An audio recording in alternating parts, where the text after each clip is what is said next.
Okay,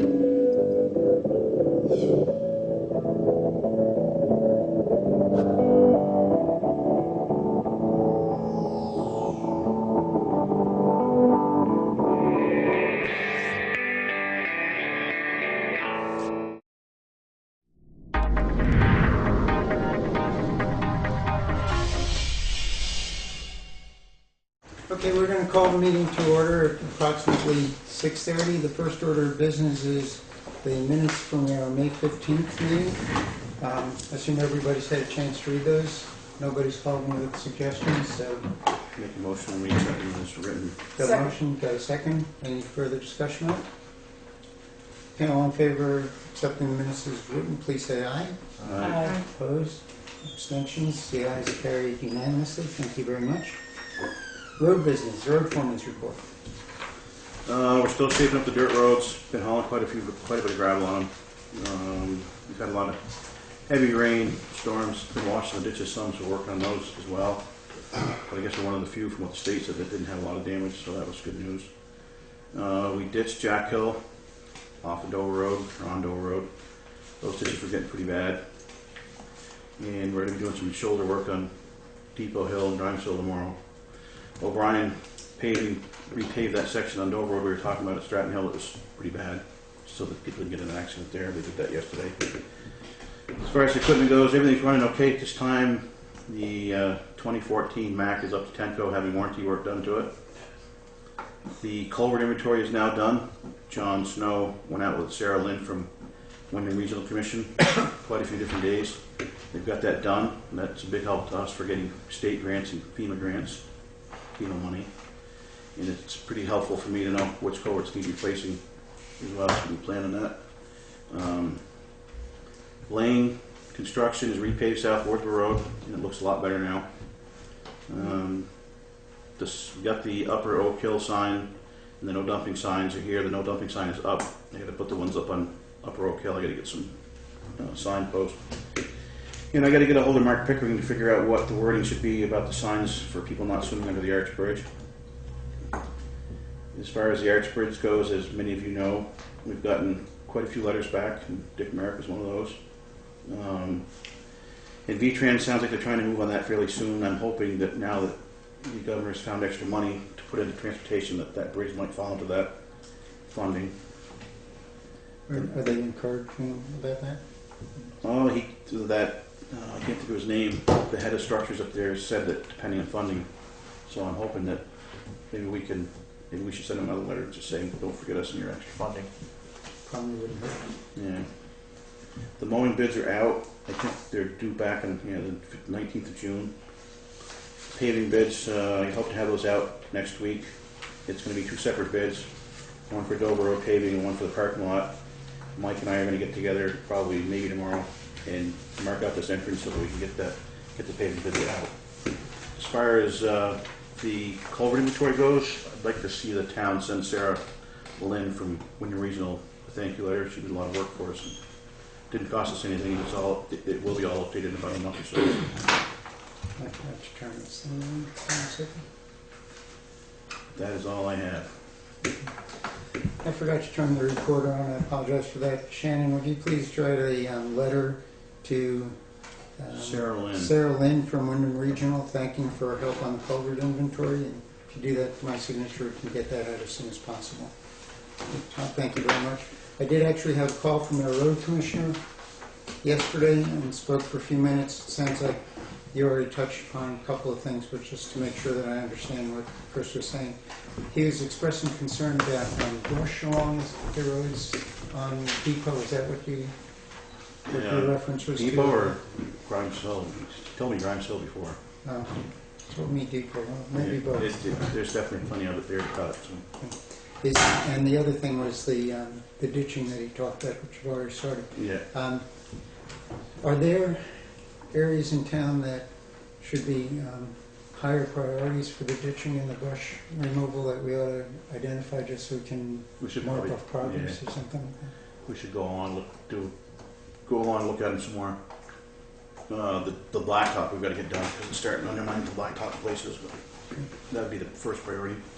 So how would you go about doing a priority? just take a ride around for the brush. Yeah, or what? Yeah, like Dover Road needs a pad quite a few places. The problem with Dover Road is it pushes you out into towards the center of the road more. But we've been trying to get caught up with all the rain we've had, keeping the back roads up, so. Yeah, because I'm finding as I go up Wiswell Hill Road, you know, some of these trees are starting out and Yeah. I'm having to scoot out. So I just wondered what would make one road a high priority, a more traveled road, Yeah. for example. Yeah. That would be my guess, or roads where the condition is actually markedly worse than, I haven't been out on dirt roads, so I don't know if it's worse than Wiswell Hill, but I know what you're talking about, where the branches of the trees Yeah. are coming out into the road. Trees grow. Tom, when would you be able to take that sort of reconnoitering ride around and maybe come up with a list so that we can tell people that? Might be able to do it before the next meeting. We don't keep getting rain after rain after rain. Okay, so for the next meeting, could you, as part of your road commissioner's report, give us your What thinking areas on in the town? priorities for brush removal and for the ditching that needs to be done? Yep. Good deal. Anybody have any questions for Todd on this report? I just wondered, in terms of paving for this parking lot, I think it's Kim Smith from Wyndham Regional can do the landscape drawings. So once we get something done, so you know, I mean, all you have to do is have the distance type of thing, but I think it would be good to bring her in. Yeah. I talked to Chris Campany and he said he doesn't do that, or he's rusty on We it. measured off most of it. We just got to figure out where the entrance is going to be. And did we say we had to work with the state to change the access Probably will, yeah. from the state? Yeah, you get Mark Pickering to take a look at it. And I talked to Bobby about the little section of sidewalk we have to take out. I don't know if he brought it up before the village trustees or not, but he didn't see any problem with it. Not that I know of. He may have done it at the village meeting, but I wasn't Yeah. there. It's just gonna be like 1 or 2 sections of blacktop, so that or the goal is to do is center that entrance, so we get parking on both sides of the parking lot, so they just have one. Sure. That makes sense. I don't think there'll be any issue. Yeah, Less for us to replace. that will save them, so you can just put one down. Thanks. Yeah. Sounds good. Anybody else have any questions for Todd? Anybody from the public have questions about roads? Okay, Todd, thank you very much. The next item of road business is to open up the truck bids. I think Shannon left this thing for me because of my inability to open these up appropriately last time. First one is from Tenco, looks like.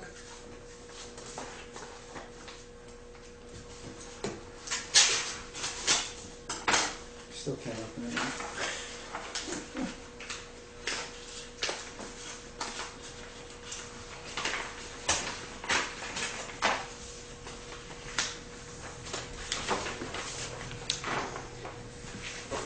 Tenco Industries, Greg Murray, price for equipment only, $39,158.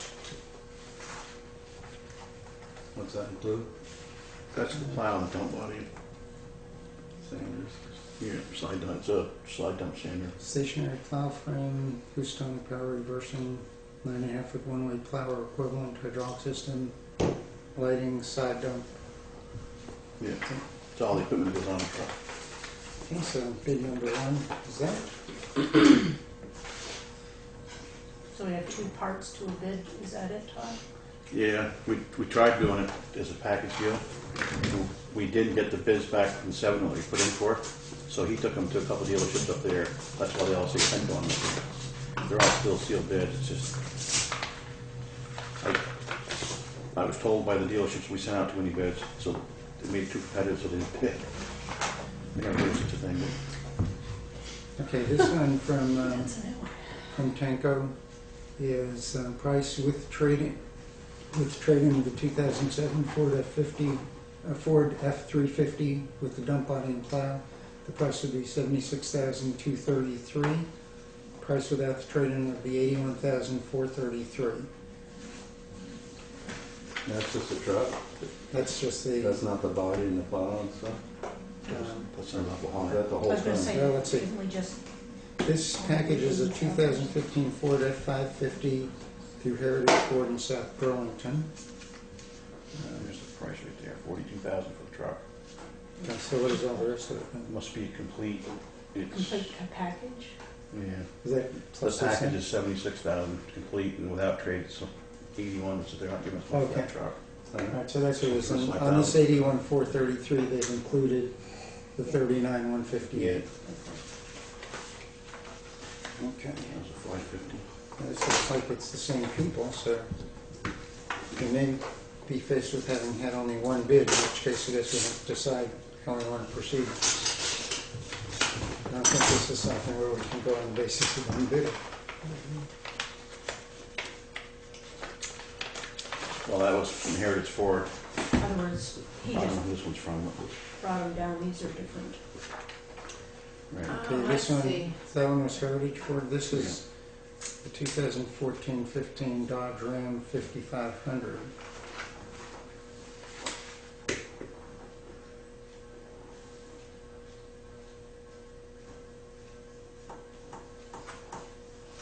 Price with the trade-in, $76,984. Price without the trade-in, $81,984.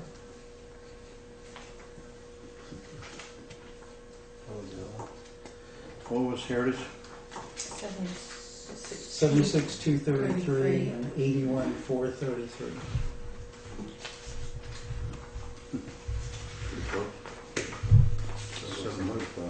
$700 difference. It's that first one that's really curious, that we just get the, Was the purpose of the equipment only one to give us the idea of what the cost of that through Temco is? Yeah. okay. So what you're doing is you're saying Heritage Ford will sell the truck, With their Temco will equipment. do 39,158 in Bottom. add-ons and equipment to it. So that we would end up just buying it from one of the two companies, and they work with They would work with Temco? Temco. They work yeah. with Temco. So we have two bids, one from Goss Dodge Incorporated, which is $81,984 without a trade-in, $76,984 with the trade-in. And the other one was from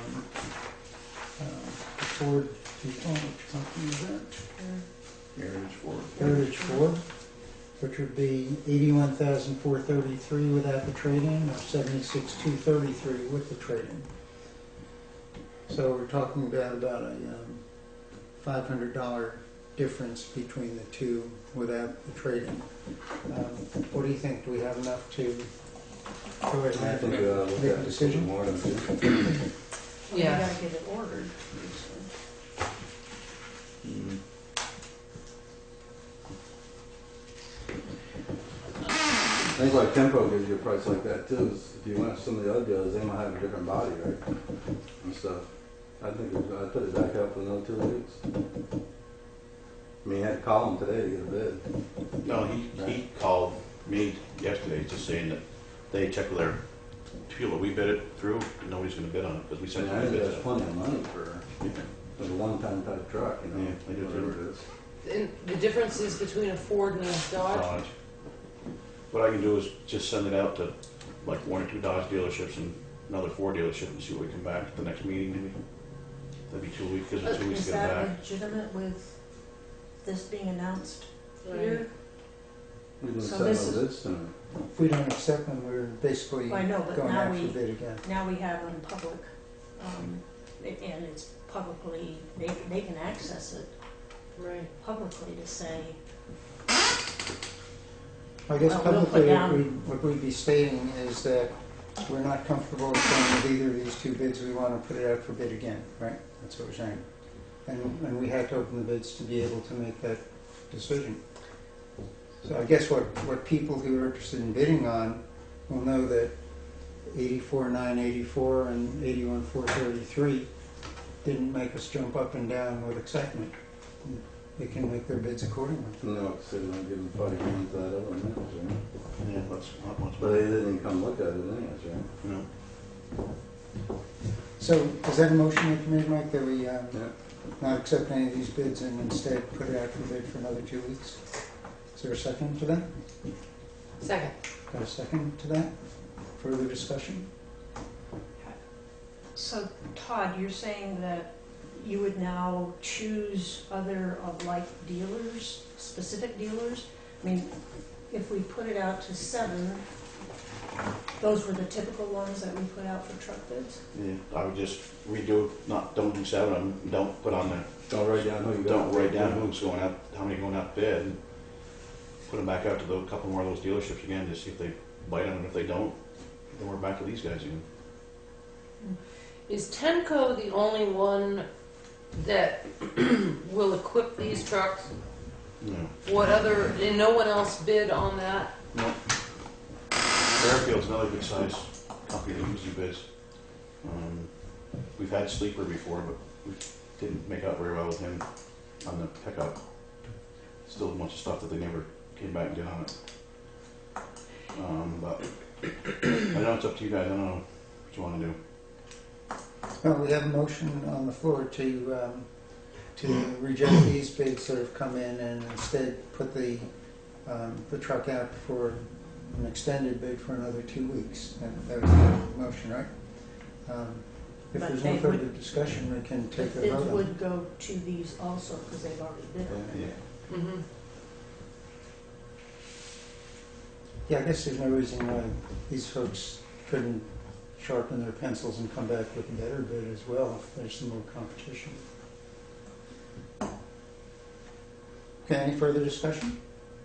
Okay, then all in favor of the motion that we reject the 2 bids we received on the truck and instead put the request proposals out for another 2 weeks, please say aye. Aye. Opposed? Abstentions? Sounds like the ayes have it unanimously. Thank you very much. Shannon, please work with Todd to get the request for proposals out as soon as we can on this. I'm going to leave the copies of the bids that we received here on the table for you. Anything else on road business that we should be attending to? Okay, next item of business is the treasurer's report. Maureen had sent us each an email about it. Gloria has made hard copies of those. I did it front and back, so. Okay. This was the note that she'd sent to us on the 20th, just so that the people in the public know what we're talking about. We worked out an arrangement with Gloria where once a month she would send us a report. What did I say, Gloria? I mean Maureen. That once a month she would send us a report that would be helpful in looking forward to what types of commitments might be on the horizon. This is a report dated May 20th. As of the above date, the general fund has $337,096.82. This week's pay orders have not been deducted yet. That'll happen after they're approved by the board. That did happen subsequently. The pay order is $278,860, and that'll leave $58,236.82 in the general fund. Windham County taxes due in June 2014 are $15,719. Windham Solid Waste Management District fourth quarter due June 30th is $51,7786. Before June 1st, we must pay the state of Vermont $230,763.47 for non-residential education taxes second half of fiscal year 2014 in this pay order number 22. I've not heard of any large $25,000 plus construction invoices coming in. Please advise if any are coming up. We will have to borrow in order to pay for the construction of the Hickey Bridge and also the Lynch Bridge, since we do not have it in the budget. Loan signed and in the bank's hands now. My assumption is that we'll once again have to borrow another open line of credit after June 30th for approximately $150,000 to get us through July and August until new fiscal year tax money starts coming in again. Sincerely, Maureen.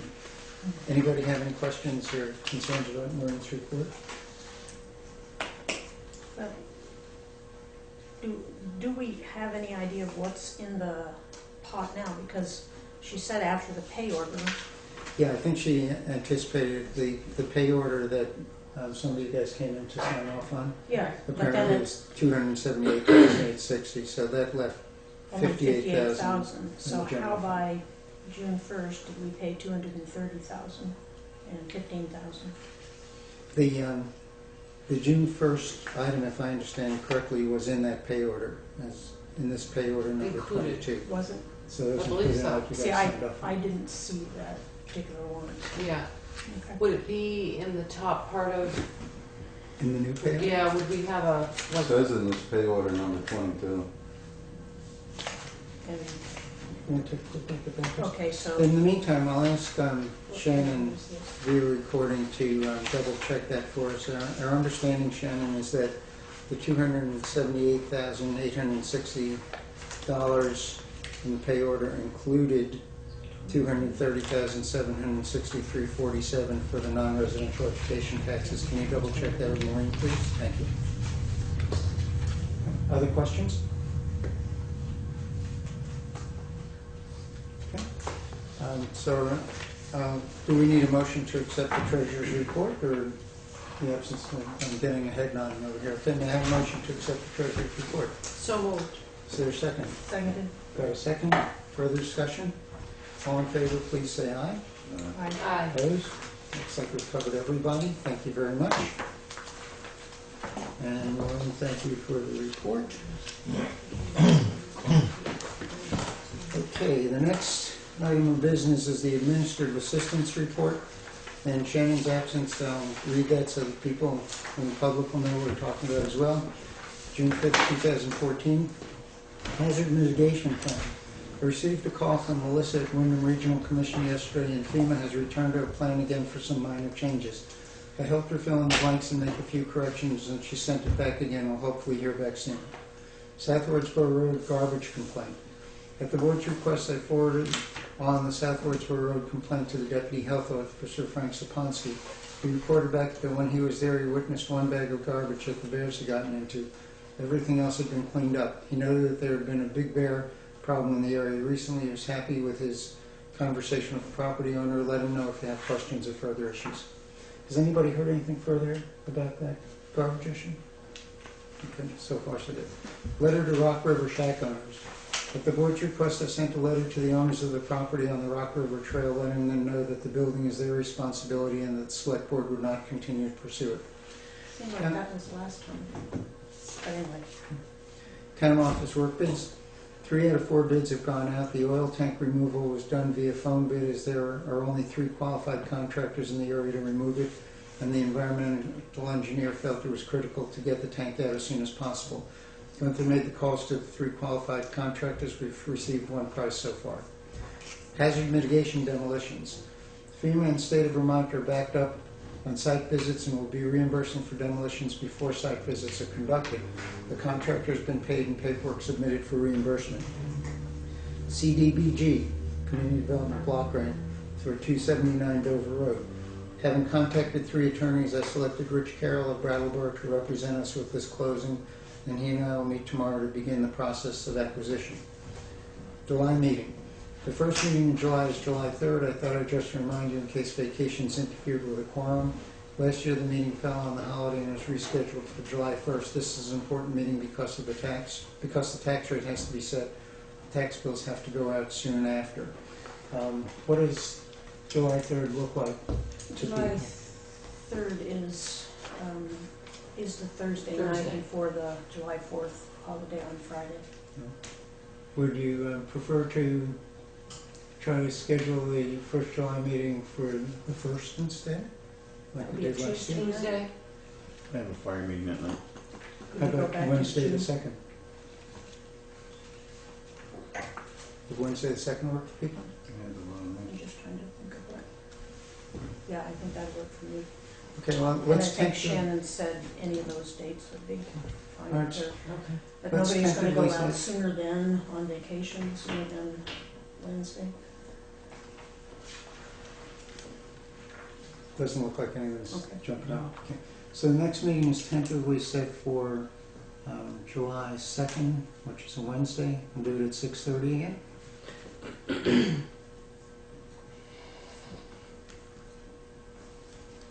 Okay, Shannon, so we'll aim for July 2nd, which is a Wednesday at 6:30 for the first select board meeting in July.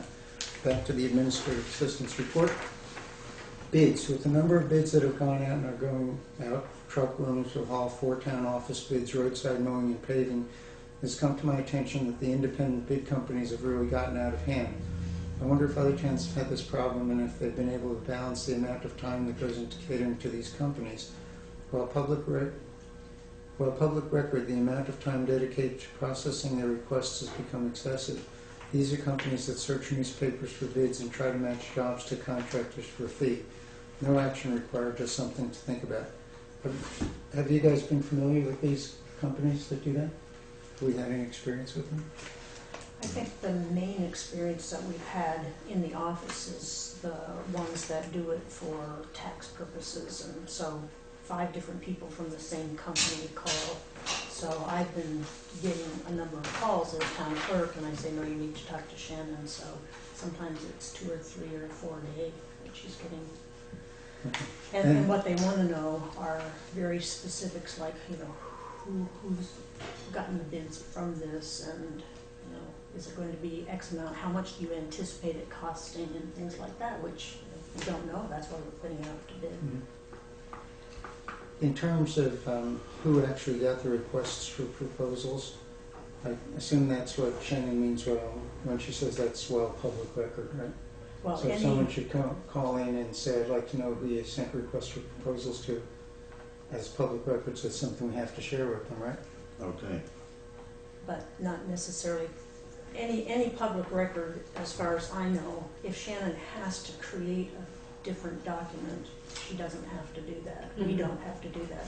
So they could be welcome to They can come in and check, and okay. check it. So I think if that were something as a select board, we would be willing to say to Shannon, you know, you're welcome to just tell them you're welcome to come in and look at the documents, but we don't have to create anything. We could tag a couple other towns too and just see, you know, whether they have a policy or some strategic way to handle it too, which might help. But I do think this is something new that's Well, probably. it's probably like the works in progress. So they call up and they put it listed out as a job going out to bid.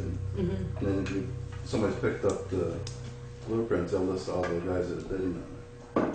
So all the vendors can call them people and stuff like that. Right. Right. I think as far as the bid sheets go, that's all she has to do. People request the bid sheet, the bid specs.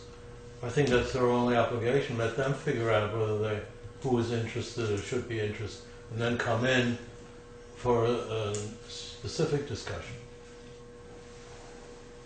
rather than having to create these huge bundles of documents and answer confidential questions.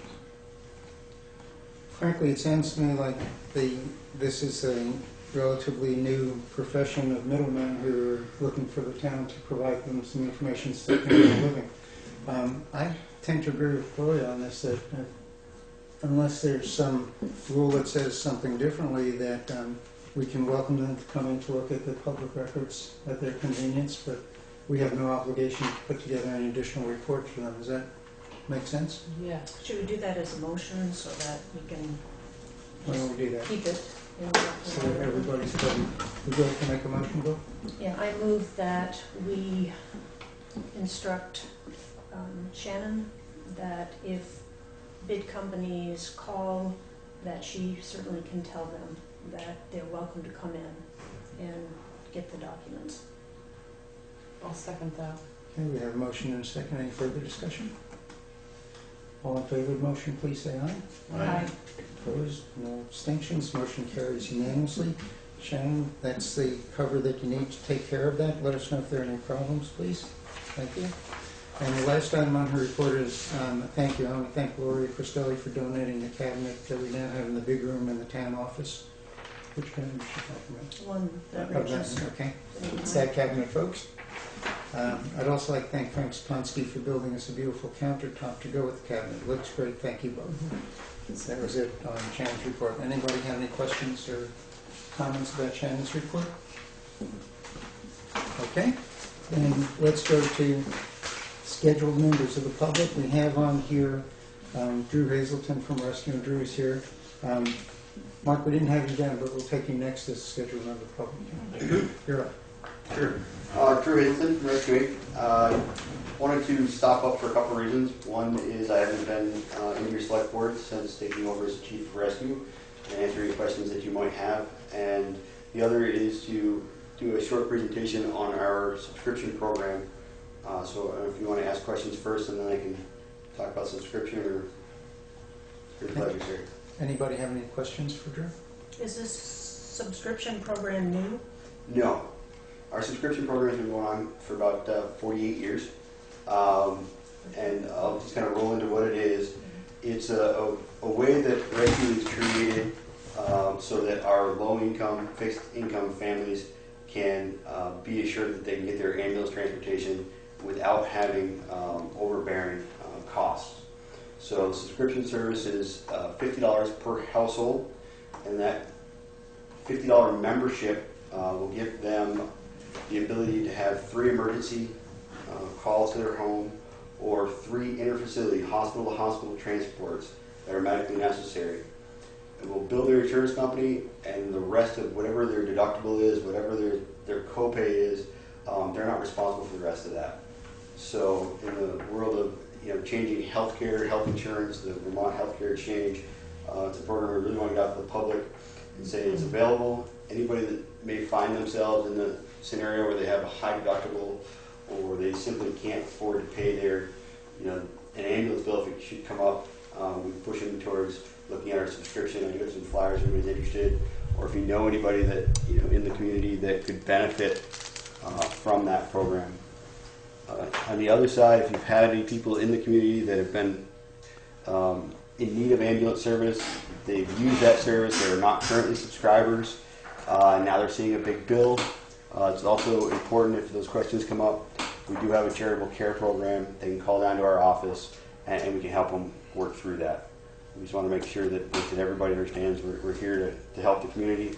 We've got a couple of programs to kind of help our seniors and our low-income people to make sure that they can have access to ambulance transport and treatment. So, Thank you, Drew. Anybody have any questions for Drew? And one of those transfers is also can be used as a long distance. An example would be from Dartmouth back to Newfane or to Townsend. that is a new change for us this year. As part of we're realizing that a lot of our local people want to come back after surgeries and rehab locally. They want to get back to our local hospitals. So we're now offering that as part of our subscription. Thanks, Wynn. So that we can help get people back into our local community so they can rehab, next to their friends and family as opposed to faraway hospital. I'm wondering what the select board thinks. I'm thinking if we can get, do you have that brochure electronic? Yes, it's available on our website.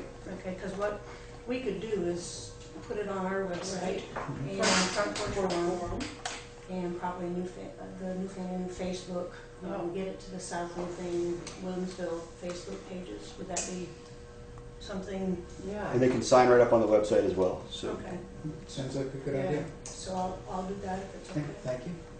Anybody have any other suggestions? The subscription program is great. We've done it every year that we've been here. Fortunately, we haven't had to take advantage of it, but it's nice to know that it's there. I do have an unrelated question. sure. It's been a while since I looked at the specifics, so it'd be nice if this is no longer an issue.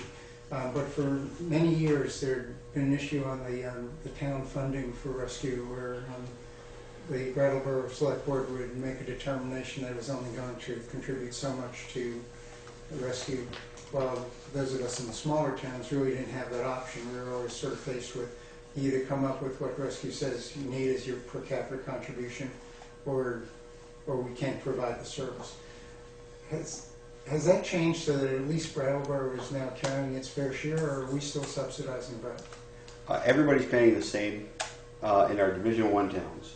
Everybody pays the same per capita reimbursement, and everybody in our Division 2 or our North Station towns pay the same per capita. This fiscal year, between the two. there is between the two. The cost of the operation in the Division 2 area is much higher than it is in our Brattleboro, just because the call volume is so low. There's not a lot of billable revenue to insurance companies up here. There's just not that many, thankfully, emergencies up here. So for this fiscal year, you guys actually received a level funded request, and the board will be taking up the funding request for next year at our September board meeting. So anybody that has, input into kind of how we fund the operation and what that subsidy request is going to be for next calendar year would be at our September board meeting, which is the third Tuesday. And Win, as our representative, you'll be at that board meeting. Can keep an eye Win on doesn't that miss person. many. And would you let us know after that meeting how it went? Sure. So that we can talk about it. if You there are can put me questions? on the agenda for that next following meeting if you'd like. Okay. So we'll want Win on the agenda for the first select board, I guess the second select board meeting in September. Okay, good. Thank you very much. Anybody? Any one question. Yes, sir. Your long distance is 70 miles. Like from here to Hitchcock is more than 70 miles. What happens to the difference? The intention is from here to Dartmouth.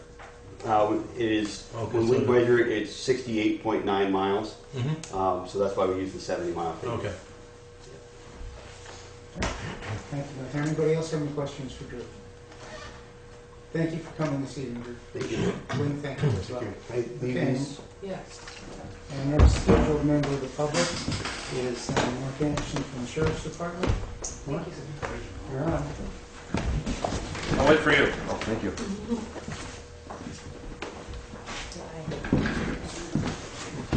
I'm going to stand on this side of the room for once, because I always stand over there. For those of you I don't know, I'm Mark Anderson from the Sheriff's Office. Apologize for not having been to a meeting in a couple months. As I imagine you guys have read in the newspaper, we've been a little busy. And if you don't know, well, then Chris can attest to what I've been doing. Just as a bit of an update of what the Sheriff's Office is currently working on right now as an overall organization. We've just entered into a pilot project with the state of Vermont to provide electronic monitoring for offenders. Currently in the state of Vermont, anybody who... It's only me. You know, listen. Speaking of electronic monitoring, that was just, Speaking of rescue calls, there goes Drew. Yeah, was that your probation officer? Yeah.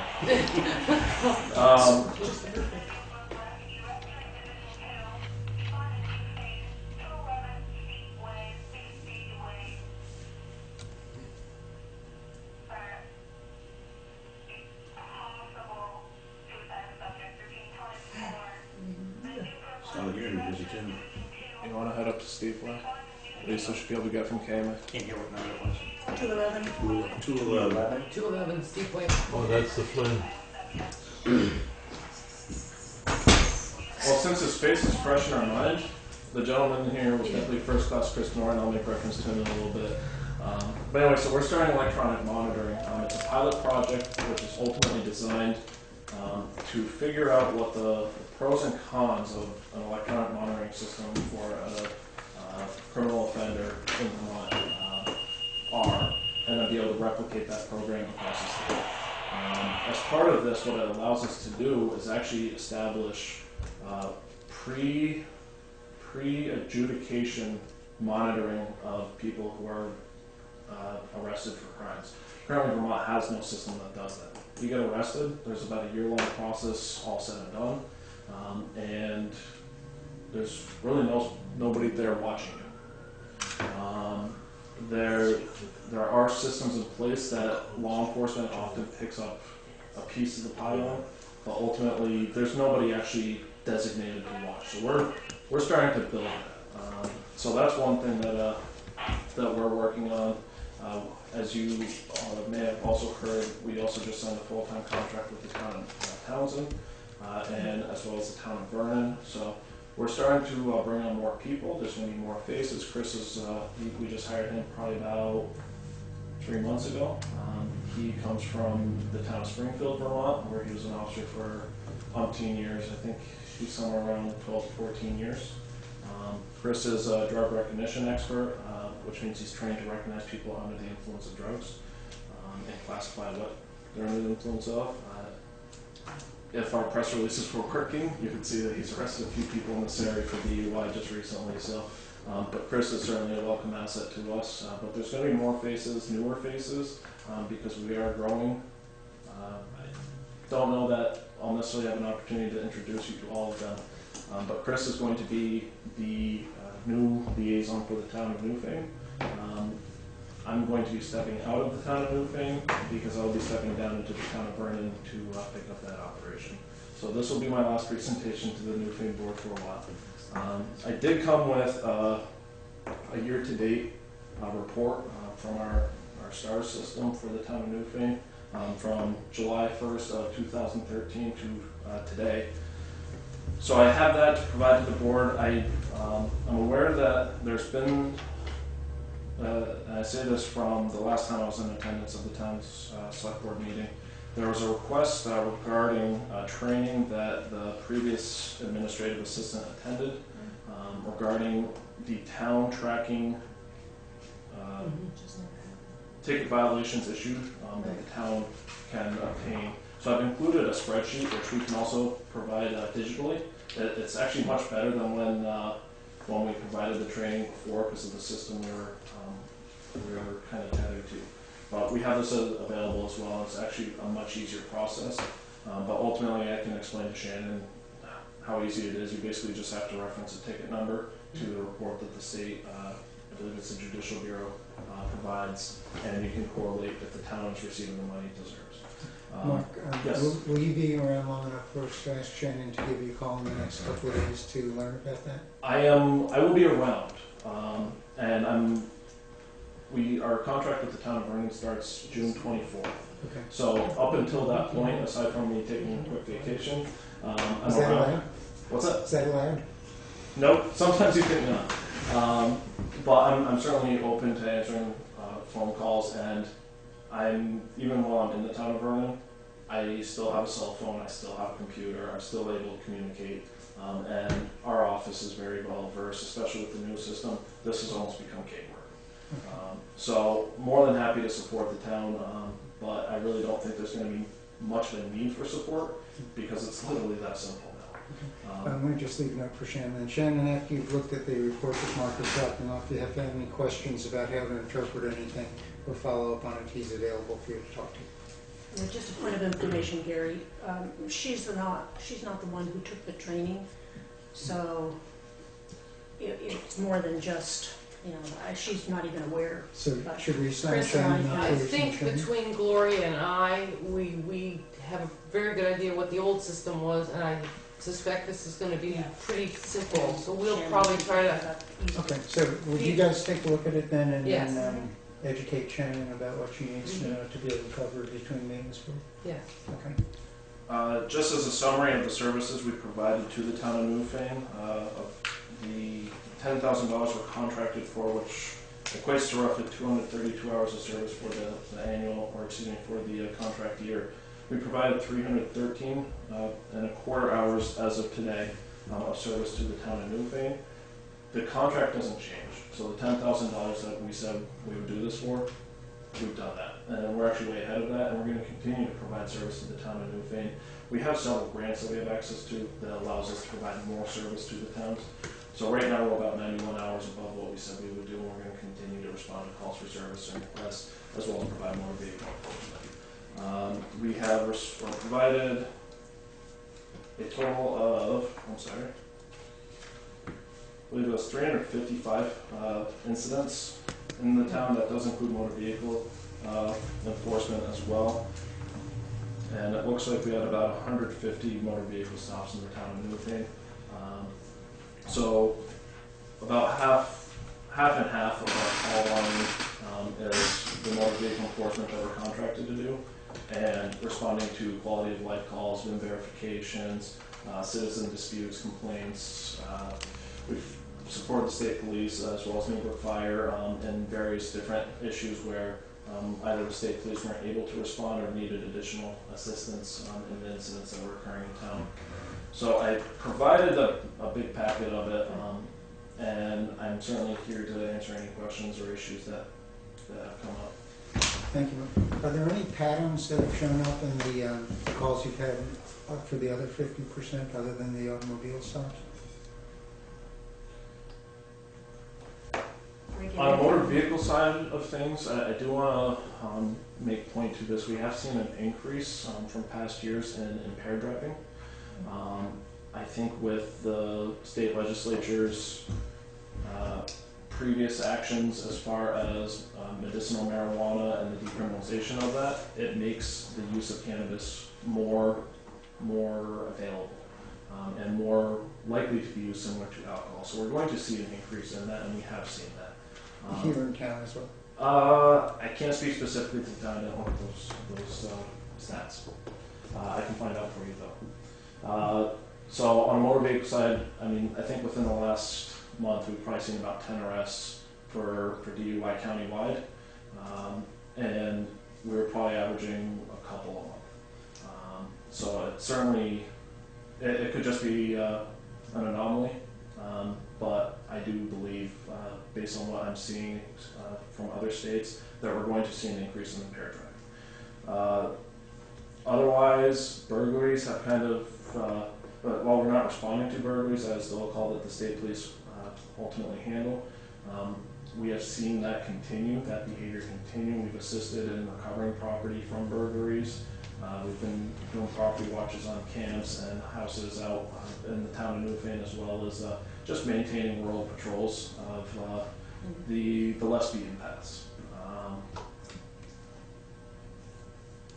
As far as any specific patterns, I wasn't prepared to speak to that, but that's what I can come up with off the top of my head, and certainly I can pull some information as time goes.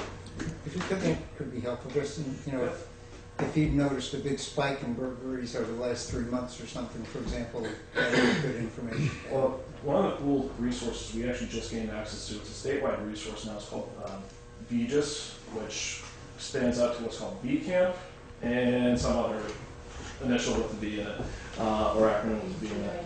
One of them provides interagency communication across all the law enforcement agencies. We've had that for a while, so that's not really much of a big deal for us. But the cool part is B Camp, and what that does is actually provide mapping. We can take a certain set of criteria and say, all right, we want the town of Newfane, we want all the crimes that occurred in Newfane, show us a map. We can pinpoint where crimes are occurring, we can do heat maps, so, hey, we have 4,000 calls happening on this road, and nothing else in the rest of town, maybe we should concentrate. So it's kind of a crime stat concept from New York City that has kind of grown popular since the early 90s. Vermont finally has that. Often it was left on individual agencies to supply that software, which we're talking several hundreds of thousands, if not millions of dollars. So now the whole state has access to that, so I can actually pull that relatively easily. And I'm happy to provide what we can provide to the board. I have to check to make sure that I'm not releasing any information that we don't control. That'd be great. Yep. Where you could provide. So you guys aren't traveling the back roads and stuff now? Yes. I mean, we've been doing that for years. Well, I know at one time there was mostly traffic violations, and that's what we all agreed on, that we wanted to go on the back roads instead of just writing tickets. I mean, I would dispute that all we did was write tickets, and I would dispute that that's what we agreed on. I know there's been a couple times our contract was specifically for traffic. People called you guys and you said they don't do Right it. now, you're talking over me, and I can't respond to your I know, question. but I think it was here last time when we said this, and that was when I first got on the board, I brought it up, and I said then, up here, if you ever write another ticket in town, I'd rather see you out traveling these back roads, make sure there's people ain't breaking in houses. Well, I mean, if I'm gonna spend 10,000, I'm not looking to get half it back or 7,000 of it back. I mean, I'd rather make sure you're out riding the roads, just, you know, the crooks see the cops out and around, they don't see anybody traveling the road, that's where they go break in. again, we're contracted by 232 hours of service to the Yeah. town. I know. There's 8,700 some odd hours for 24-hour coverage. People know that we're not around. That's not a surprise. They know that. Oh, I know that, but I, like I said, about 200 and some hours, like the same city. That's not going to happen. So, I guess we're not talking about it. the town contracted with the sheriff's office for traffic enforcement. I know that you have said that you'd rather not see us do that, but Well, I think until we all the said it comes when we before were us, here it says that. We all said it when I hit the board. Can I, However, our Well- contract specifically says yeah, can I that just, they want traffic enforcement, so if the board wants to change the contract, we're open to that, and that's a conversation that can be brought to Sheriff Clark. I think, Gary, we were going to ask to see the contract either last meeting or No, the meeting we before, actually have. so that we could just, we could review if we had anything else written into I it. know Yeah. the former board did say that we kind of wanted to split it up. Yeah, but I don't know that we 50-50. had it written into the Okay. contract. That Well, was one of the reasons we wanted him here before we signed the contract, so that Yeah. we kind of knew. And I think you can see from our statistics, we kind of held to that. So, I mean, our contracts are very much flexible. We're always happy to work with the board. So, Okay, so then we'll take some time to look at the proposed new contract, and to the extent that the board would like to see some shift in an allocation of resources, we can negotiate with the sheriff's office about just what it is that we're hoping to get from it. Okay? Okay, let's come back to the contract a little bit later, although I think probably we'd all want to just read it and maybe talk about it at the next meeting. It expires or it renews July 1st? yes. So we have one more. for the- Yeah. So we can review it before, in fact, why don't we make a decision? Why don't we, we'll ask Shannon to provide copies of this to us either electronically or in paper as soon as possible, and put on the agenda for the next meeting the discussion of the contract with the sheriff's office, what we'd like to see modified, and we'll make some decisions then and send it over to the department. Okay? Okay. One thing that in talking with Shannon, I don't know if it was planning on coming up, we've had several calls requesting service for animal control. Remember. If it wasn't going to come up, well, maybe I'll shut my mouth and walk. No, I'm kidding. If the board is interested in entering into a contract with our office for animal control, we ask that it be kept as a separate contract from the contract that we have with the town for the remainder of our services. I can't speak much more beyond that, other than to say you'll need to talk to the sheriff about that. I don't deal with the contracting stuff other than what's written already. So if that's something that you'd like to talk about, we're open to the conversation, but all under the circumstances, it's a separate contract. Makes sense. So, Okay. So I'm it is, happy. it is something that you might possibly do. We talked about this once before, where they were trying to get somebody to just do that in the different towns, but nobody really wants to bite onto it. There's a big problem. The problem is that no town's animal control ordinance is alike, which makes enforcement very difficult. Right. Because where a dog bite means this, the fine is this, replicate that across 23 towns, what's what in this town? Right. And when you have transient population, and not necessarily transient, but at least mobile population, well, I was following the laws of Brattleboro, and in Brattleboro, you're allowed to have your dog off the leash, and I stepped off the town line into Dummerston, and while I walked from Dummerston to Newfane, and now we have 3 different laws that apply, and now there's a question of what is the law? There's also an issue making sure that ordinances are kept up to date, maintained appropriately, that they're enacted correctly, and that really creates a lot of enforcement issues for us. What we initially tried to do, this is probably going back about 3 or 4 years ago, we tried to create a model policy or a model ordinance that all the towns would enact if they wanted to obtain animal control services from us. But a lot of towns didn't want to do that because they said, we like our animal control ordinance. So we said, well, we can't continue providing animal control services under the current circumstances, which is why ultimately we said we couldn't do this.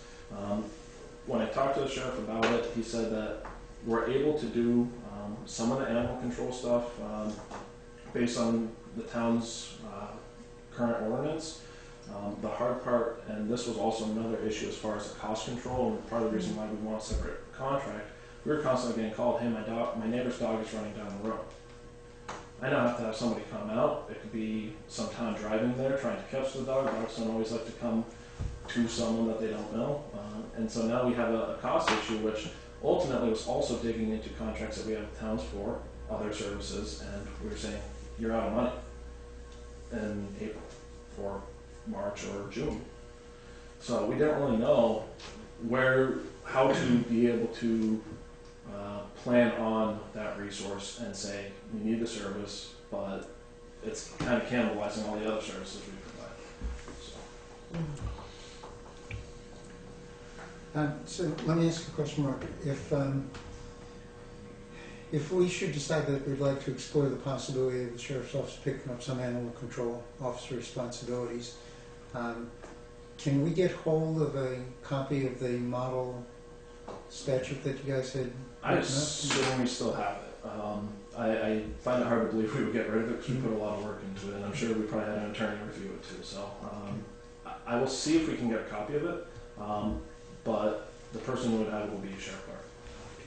And the example you gave of the phone calls about the neighbor's dog running down the road, Yes. if we could control that to some extent, I know Gloria gets a lot of animal calls. If it's one about the neighbor's dog running down the road, we can make a decision one way or another. If it's one about a neighbor's dog running there on the road threatening a 3-year-old kid, then it's time to call the sheriff if we have such a contract. I'm gonna just, I guess, say it blunt. We're not gonna be dog catchers. We're not gonna go chasing the dog down the road. But in case of a dog or any animal threatening a child, that's not an issue of a dog running down the road. That's a vicious animal, Right. which the town's ordinance does have a vicious animal. There's dog at large issues, which really the dog at large issues are the things that we're saying it's not feasible to the town. It's difficult for us to manage. And it's something that's very easy for that cost to go way out of control very quick. For dog at large issues, I'd have to defer to Sheriff Clark on how he'd want to handle that. If we would take part in anything with the dog at large, or if we would just handle it from an enforcement side of things only, and any sort of intermediary function that the town had to actually go fetch a dog and return it to the owner, return it to the Humane Society under the town's ordinance. So. Okay, so there's all kinds of things we'd have to think through as we decide whether we want to try to contract with the sheriff separately for some animal control. So it sounds like at least possibilities are if there's a vicious animal or if there's a problem animal on the lease in some way, it might be possible, but routine dog catching stuff isn't going to fly no matter what. I don't think it. Correct. Okay. Okay, thank you. What else you got? I'm done. What do you have? I actually have one other question, but before I get to that, I just wanted to thank you for your working with the town over the past several years and to wish you well in Vernon. Well, thank you. Yeah. Thank you. I had a call recently from a citizen who was concerned about trespassing on his property, and not just trespassing, but trespassing that almost became like harassment or was threatening in some ways. Okay. Which law enforcement agency does someone like that go to? Is that something the sheriff handles, or it's something the state police handle, or what? I can't speak for what the state police handle. What I can say is that we receive calls that we believe under our contract appropriately go to state police. We've received follow-up phone calls from complainants saying that they contacted the state police and that they said they would not respond. Our general act is if we can try and mitigate as many calls as possible and send them to state police, that's the best way to go for the town because it costs the least to the town. If we accept all the phone calls we receive, we could burn through our entire budget by the end of July of the fiscal year. So it's one of those things where we have to kind of evaluate. For example, we responded to a couple of crashes, which we don't normally respond to. We have to evaluate how much time are we committing from the town's contract, and based on basically an average of how much should we really be spending on this call so that we can continue doing the things that the town wants us to be doing. It's very fluid, it's subjective, nobody's got a right answer. What I would say is they need to reach out to state police. If they don't get us the level of service that they feel they need, certainly they can contact our office and we'll evaluate it. If we think that we shouldn't handle it for some reason, I mean, we can always suggest that they reach out to the board That's generally our default because our contract specifies that the board wants in their discretion for us to provide a service that's not outlined in our contract. We're certainly open to that conversation. So it's one of those things, a trespassing issue, if they're saying, hey, so-and-so's going on my property, it's a fairly low involvement issue. If we can serve no trespass notices, the owner of the property or the resident can also serve the same notice under Vermont law. We act as their agent, so they're actually the authority to do so. And with that, or with a posting, a proper posting, we can enforce no trespassing. I will say, often, trespassing cases aren't always prosecuted unless there's additional matters at hand, which has been a difficult area for us when we have someone who says, well, they trespassed. We investigate, we commit time to it, or we send it for prosecution, and it's ultimately dismissed for a variety of reasons which are way beyond my pay grade. So if it's something where it initially was trespassing but escalated to harassment or threats or something like that, does that change the picture, or is it still really just trespassing no matter what? I would still say, for calls for service, I would generally say the town of Newfane needs to reach out, based on our current contract, needs to reach out to the state police. If the state police refuse and they contact us, we will generally take the call unless a supervisor saying, wait a minute, there's something really weird going on here, or that's not a law enforcement issue, it's actually an issue for the civil courts. Landlord-tenant issues, for example, we often get phone calls about those. There's nothing I can do as a police officer. No police officer can do anything at it, and literally going there is nothing more than me saying to you in person, I can't do anything for you and I'm really sorry. However, in the very same sense, I can say, here's the person who can help. There's always legal aid who can help with the landlord-tenant issue. There's lawyers in town that you can get in touch with. There's the civil court right in town that you can go to and apply for aid. So we try and educate as best we can, and often we can do that with minimal cost to the town so that we can continue to provide the services that we provide. I remember, I think it may have been before you were a representative, Mark, but one of these conversations years ago where the situation we were dealing with was one where somebody was receiving repeated threats from a neighbor or acquaintance, I forget the details, but where it was repeated threats. And the person being told at the time that unfortunately there's nothing that can be done about that unless the person actually acts on the threats. Is that still the case where someone would have to assault someone rather than just threatening to assault someone before you guys could do anything about it? Going back to subjectivity, the way the current laws are written, there's no such thing as harassment for purposes of criminal enforcement. There is no crime of harassment. There's a couple statutes which could potentially apply. There's disorderly conduct, and there's also simple assault. Both statutes require certain criteria to be met, and sometimes, while those can be very low hurdles, if it's not there, it's not there, and therefore it's an unattainable hurdle. Frequently we get complaints about what some people perceive as threats, which ultimately, to the standard that the courts require, we can't justify that it is a threat. The or else threat is to you and I, if we just heard, you do this or else, well, or else what? Yeah. Well, nothing, I was mad.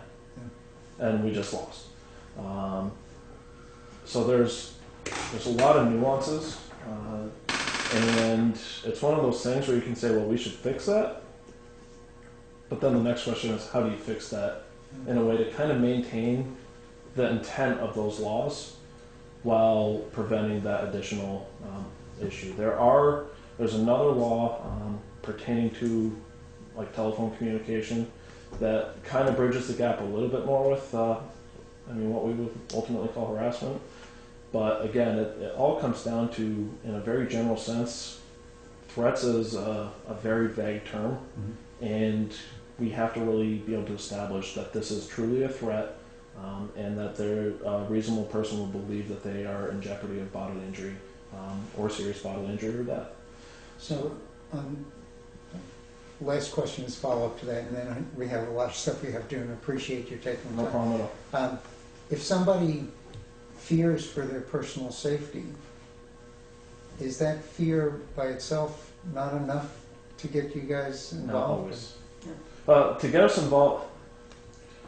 involvement is an entirely different thing than be able to do much more than talk to you as a person. Okay. As police officers, and this goes for any organization, we say we wear several hats. That hat can be the law enforcer, it can be the mediator, it can be the parent. I mean, we talk to people or children who their parents just aren't being parents. And we are in an opportune time to say, well, this is what you're supposed to do, and Billy's being a jerk to you. So to do something, certainly we can do something. Often people feel that, well, they didn't go away in handcuffs, they didn't do anything. And it's one of those things, I can't fight that perception. We try our best to be able to leave everybody feeling like they won. And I hope I'm successful some of the time. So. Question. Gloria and then Ed. Yeah, just, you said if they post their land properly for trespass signs. Yes. Now, I know Fish and Wildlife, I issue a very specific one, but that's only for no hunting, no trespass. Correct. But it's not a no trespass, not on the one that they get from the Fish and Wild. I don't know the specific warnings that Fish and Wildlife provide. It's I know just a that big the standards. safety zone.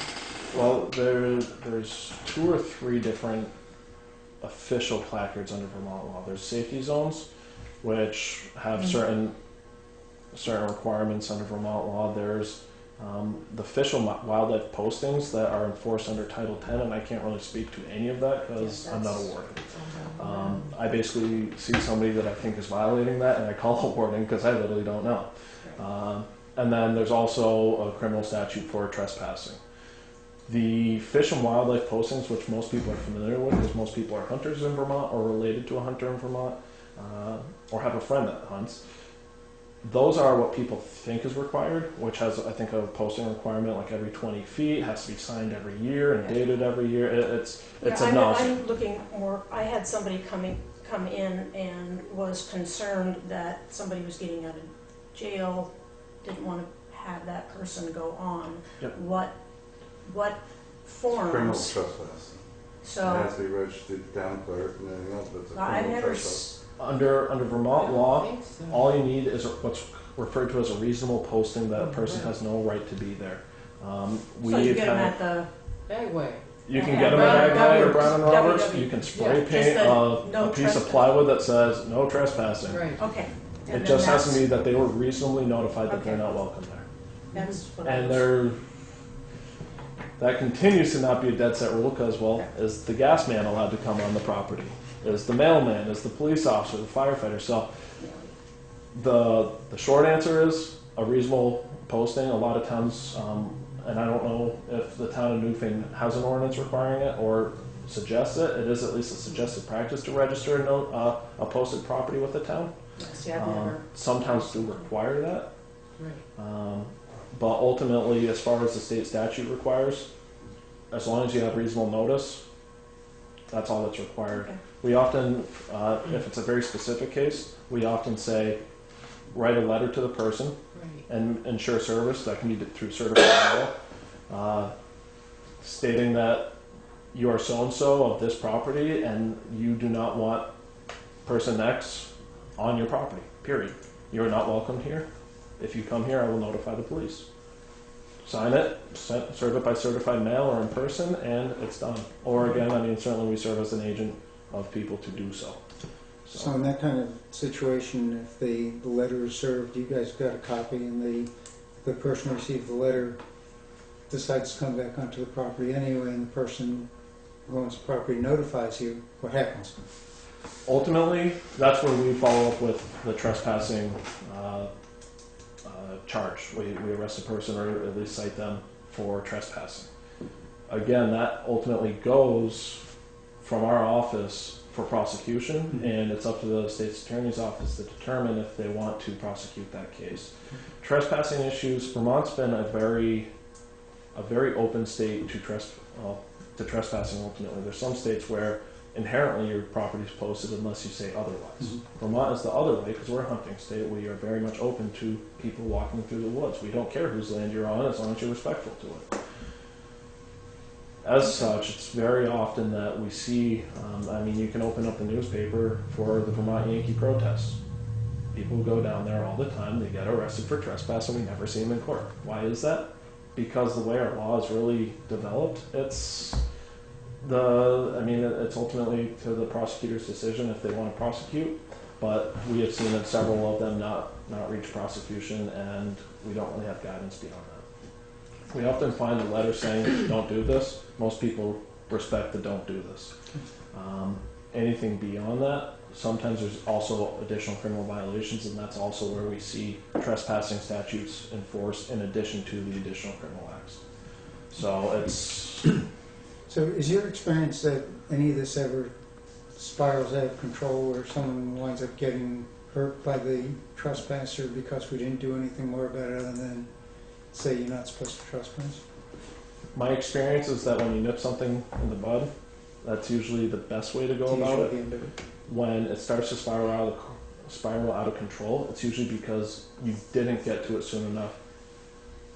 People go out of control for a variety of reasons. Mental health issues. The state's dealing with that in a very big way right now. And that's a difficult one because, what's the answer? Nobody really knows. Just anger. And anger often comes with unpredictability, substance abuse. These are all things that they're not necessarily predictable for us, but if I recognize someone has a mental health issue, I might be able to put them in touch with a crisis worker who's able to recognize, hey, that person's bipolar, they've never been diagnosed, and that's why they're having these issues. It's not a criminal issue. Mm-hmm. They need treatment. So often intervention, in my experience, has been the most successful. And nipping it in the bud has been the most successful. It's not a hard set rule, but if it were, then we would all be robots. Yeah. So thank you. This is very helpful. Yeah. Ed, you had a question? Yeah, I take care of a lot of properties. And you mentioned about trespass order. yes, All these years, I kicked 2 people out of Pond, which is 1,000 acres, in 30 years or more, and I had very little trouble. But in one case where I took care of a small piece of property, across the road, the woman complained, and this is a trespass order I got from the sheriff's department. I finally got exasperated and says, "Can anything I could do?" And they came up and interviewed me and gave me the information. I gave them the information they needed. They gave me a copy of the trespass order.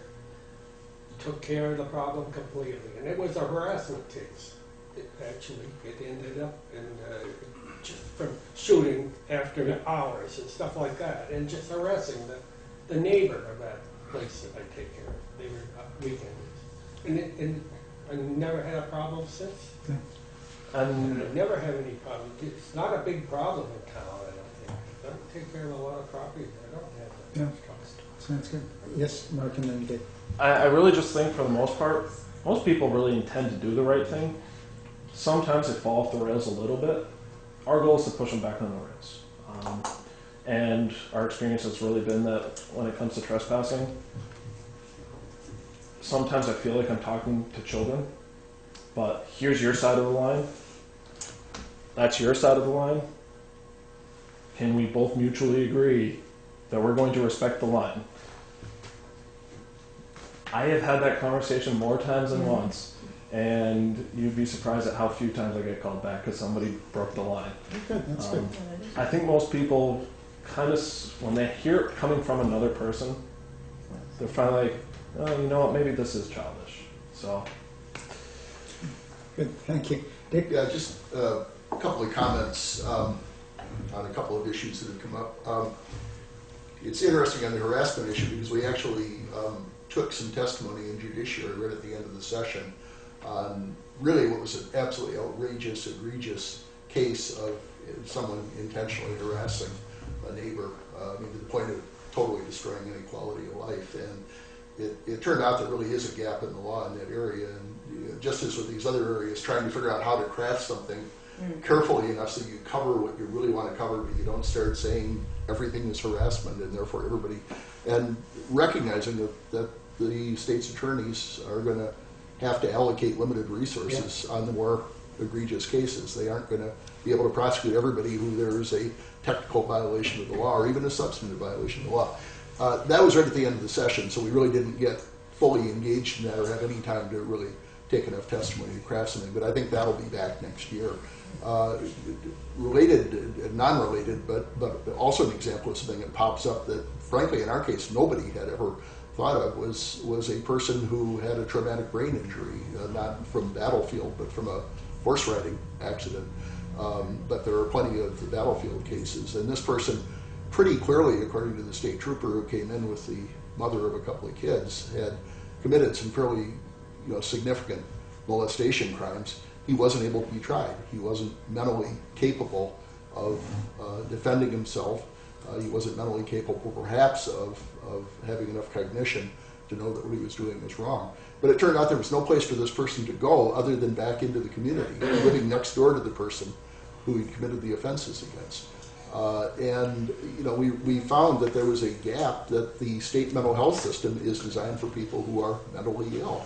If you have a traumatic brain injury, you're not mentally ill. You may be mentally incompetent to control your actions or to defend yourself in a court, but you're not mentally ill. And so we had to really, frankly, bang some heads of the administrative agencies, all of whom went like this, and said, no, we don't have a program for that. Well, we finally said, look, at some point, when we see a real significant problem, which this clearly was, and where there's the potential for more of them, and you say you don't have a program for that, and you say you don't have a program for that, guess what? We're going to tell one of you to create the program if you don't figure this out for yourself. So we did that. Third thing, totally unrelated, as you were talking about the contract and the scope of your contract, I think some of you are familiar, maybe not all of you, that some few years ago, the village, after a traffic fatality in the village, was highly concerned about the degree of traffic enforcement we got. So yours truly cloned the town traffic ordinance, portions that related to the village bounds. We have duly adopted that and have had a very successful relationship with the office. We last year had a $4,400 contract, and we actually voted at our village meeting to make it a $6,000 contract. It is not designed to make Newfane Village a speed trap, but it is designed to have at least some incremental impact on significant speeding, and I think the sheriff's office has enforced it reasonably, but with some vigor. So to the extent you're thinking about your allocation of your contract, you don't have to particularly worry about the bounds of the village of Newfane, and that frankly picks up a decent part of the Route 30 corridor, which is the highest traffic use corridor in the town. So we are going to be dropping our new contract off at your shop, and I'm unfortunately not going to be able to see Keith Clark as much as I have the last 2 years, but he can wave as he drives by my porch. Thank you, Dick. So, from a layman's perspective, the thing that sounds scary to me about our discussion is that our system of laws still has sufficient gaps in it so somebody can legitimately be scared out of their work, so quality of life can really be adversely affected. And there's nothing we can do until the person creating that situation for them steps over the line and actually strikes them. Well, I think the type of legislation that we were beginning to work into and really becoming aware of that gap, I think it is possible to craft a bill thoughtfully that will draw some better lines than we have now. I mean, we've done that with things like stalking in recent years. We've done it with things like voyeurism, but it gets really, really hard to word those things very, very carefully so you don't pick up everybody with a camera who takes a picture of somebody. And if I'm walking down the street and I'm snapping pictures of this bucolic little village, and somebody's walking by their window with limited clothes on, you know, am I a voyeur or am I an innocent photographer? I don't think you know, that- and We're not gonna go there. it may depend on my, Whether- may depend on how my telephoto lens is or is not attached. Yeah. But those are lines that are really statutorily, you know, hard to draw and hard for law enforcement to enforce and hard for prosecutors to decide, do I want to spend my limited resources on this case or that case? Yeah. We haven't got jail cells for everybody. Can I also ask a question? We're talking about criminal when we talk about statutes, legislation, and so on. No, you'd be talking civil as well. We can create civil Okay. offenses. On a civil end, rather than calling Wyndham County Sheriff Department or state police who may or may not come out or might not be able to deal with something, what You may be able to get a restraining order, depending on the can that be character done of the action. civilly? In other words, you There, Yeah. May. May is a very key term, and The favorite words in the Judiciary Committee are facts and circumstances. It all depends on the facts and circumstances. and reasonableness. And That's a favorite word. as Reasonable well. person test. Yep. There are various tools that are available that are both create some of the coverage of the gaps, though not perfectly, but quite frankly, if they were perfect coverage, then we wouldn't need gentlemen like Mr. Merrick. So maybe no. Society is always evolving. The landscape is always changing, and to say that we will always have the gaps filled, I think that would be an error of us in evaluating us as humans. That being said, very often, I mean, this is why we have police officers and this is why we have judges, as well as prosecutors, is law is black and white. I can say, well, I think the law applies to this. The judge can say the intent of the law was to solve this. And the Constitution says that that is certainly within the rights of the state or within the municipality, whatever the legislative body may be, to enact that law. So there's a lot. I think Mr. Merrick worded it very eloquently when he said that this was an issue that we weren't aware of, referring to the TBIs. We just really started seeing TBI issues, and we just started seeing research on TBI issues. The VA is one of the leading organizations on post-traumatic stress disorder. There's a reason for that, but it doesn't just apply to veterans coming back from war zones. So we're starting to learn more, and we're evolving as a society. We're going to see these gaps, and thankfully we have the legislature who is stepping up to the plate to say we need to fill these gaps. And I imagine if it came up at the end of the session, somebody's going to have it proposed at the next session. But one thing I do just want to make a clarification, because I don't want to make it sound like I was trying to throw the prosecutor's office under the bus. Mr. Merrick said the technical violations. I'm going to give you an example of a trespassing issue we investigated last year. There was a line. The person said, I'm trespassing. It required 40 hours of investigation from my office, ultimately to be told we're not prosecuting that. Because was that really a crime? By law, yes. Reasonably, were they just trying to raise your nose in the air and say, I can do this because I stepped on your side of the mailbox? So what's the victim? Sometimes people can reasonably and unreasonably believe that they are a victim. And the prosecutor's office, I think they have 5 attorneys out of Wyndham County. There's a lot of crime going on here, and they don't have time for it all. So What's so scary here is that the perception of the person who sees himself as the victim may be all that really counts in this. And you know, the trespasser who we said really didn't do anything that they would bring it to the level where the prosecutor's office would be really willing to prosecute the case. And I'm just talking as layman now. Harassed the person enough and threatened the person enough that the next time it came onto the property, there are a lot of guns in Vermont, and someone took the gun and said, Sheriff's not helping me, state police aren't helping me, this guy's scaring me to death. Boom. and I think we've seen from states surrounding us, specifically the school age, we've seen the harassment statutes start coming about.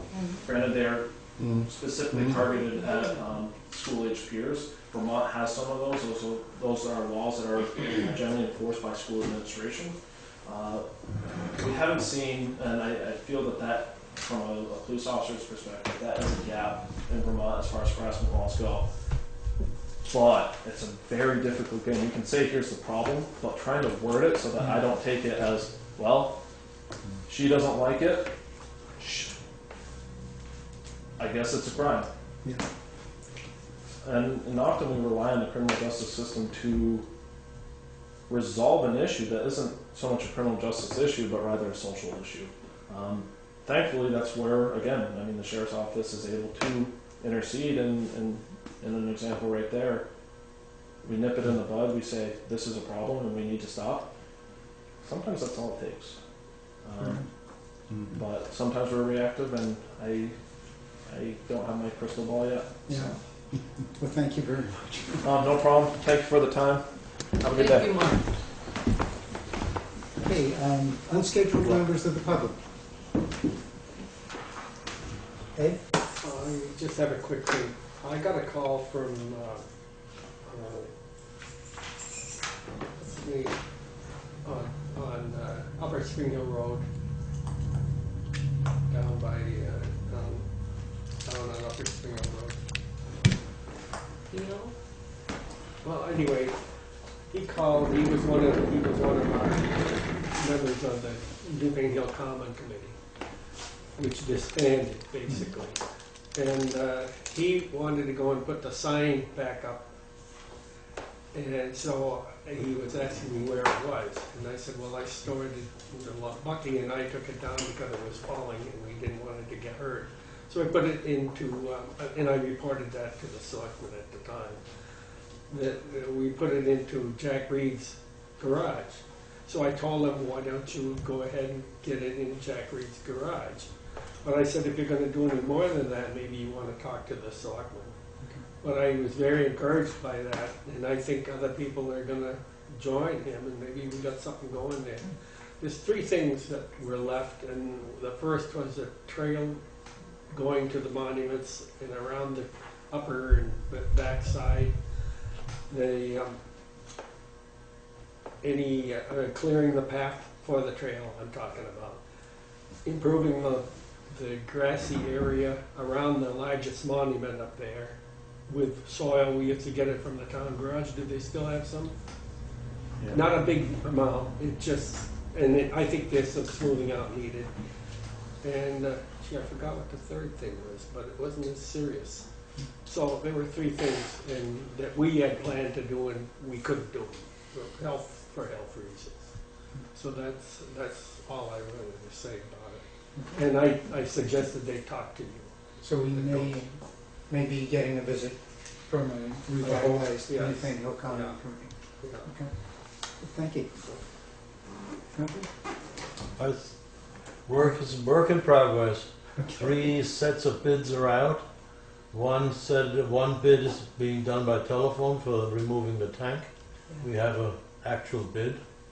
And next meeting's going to be fun. You could have 20, 30 bids to open. Okay, I'm gonna have to Great. learn how to slip I in. know you're looking forward to that. Okay, thank you, Gunther. Linda, Dick? A couple of odds and ends, putting on different hats. I've talked about some of the legal things, so I will spare you talking about any more of that. If you have questions, you can ask me. The one thing I might mention for the Historical Society is that we are in the process of discussions with the Mantell family, which I think are likely to be productive, about acquiring the old railroad station and rehabbing that over a period of time as we obtain funds. In fact, buying it if we can obtain the funds to buy it. And then moving our railroad memorabilia into that, and hopefully getting other contributions from railroad buffs in the area who have things from the old West River Railroad, and actually turning that into an active museum site, possibly conferences, tourism, and so forth. So I think that'll be helpful to the area to conserve that. With Fanny Mantell having died, there's obviously the danger that the family could sell that off, and the building could either be demolished or turned into something very different than it currently is. As far as we know, it's the only one with a tower, the water tower surviving. So we're looking at that, and we're going to be putting out requests for funding to some foundations and other sources, probably doing some fundraising. We may come back to the town at the end of the year about that a little bit, but nothing outrageous for the town at least. But you know, it's typical of all small organizations that we haven't got any significant amount of unencumbered funds. Our endowment is limited in terms of what we can use it for legally, so we're stuck with trying to raise the large bulk of the money. But I think we can do it, and I think historic preservation, once we get it, Vermont Historic Preservation has a fairly good grant program for rehabilitation and restoration. And I think that will help significantly if we can get over the first hump of acquiring the thing. So we're actively involved in that. That actually kind of feeds into something that Gary was kind enough to send me. The Wyndham Regional Commission had done some. Yeah, we have that on the agenda. Do you? Okay. A little bit later. Then I'll perhaps just comment on the fact that I appreciated getting it from you.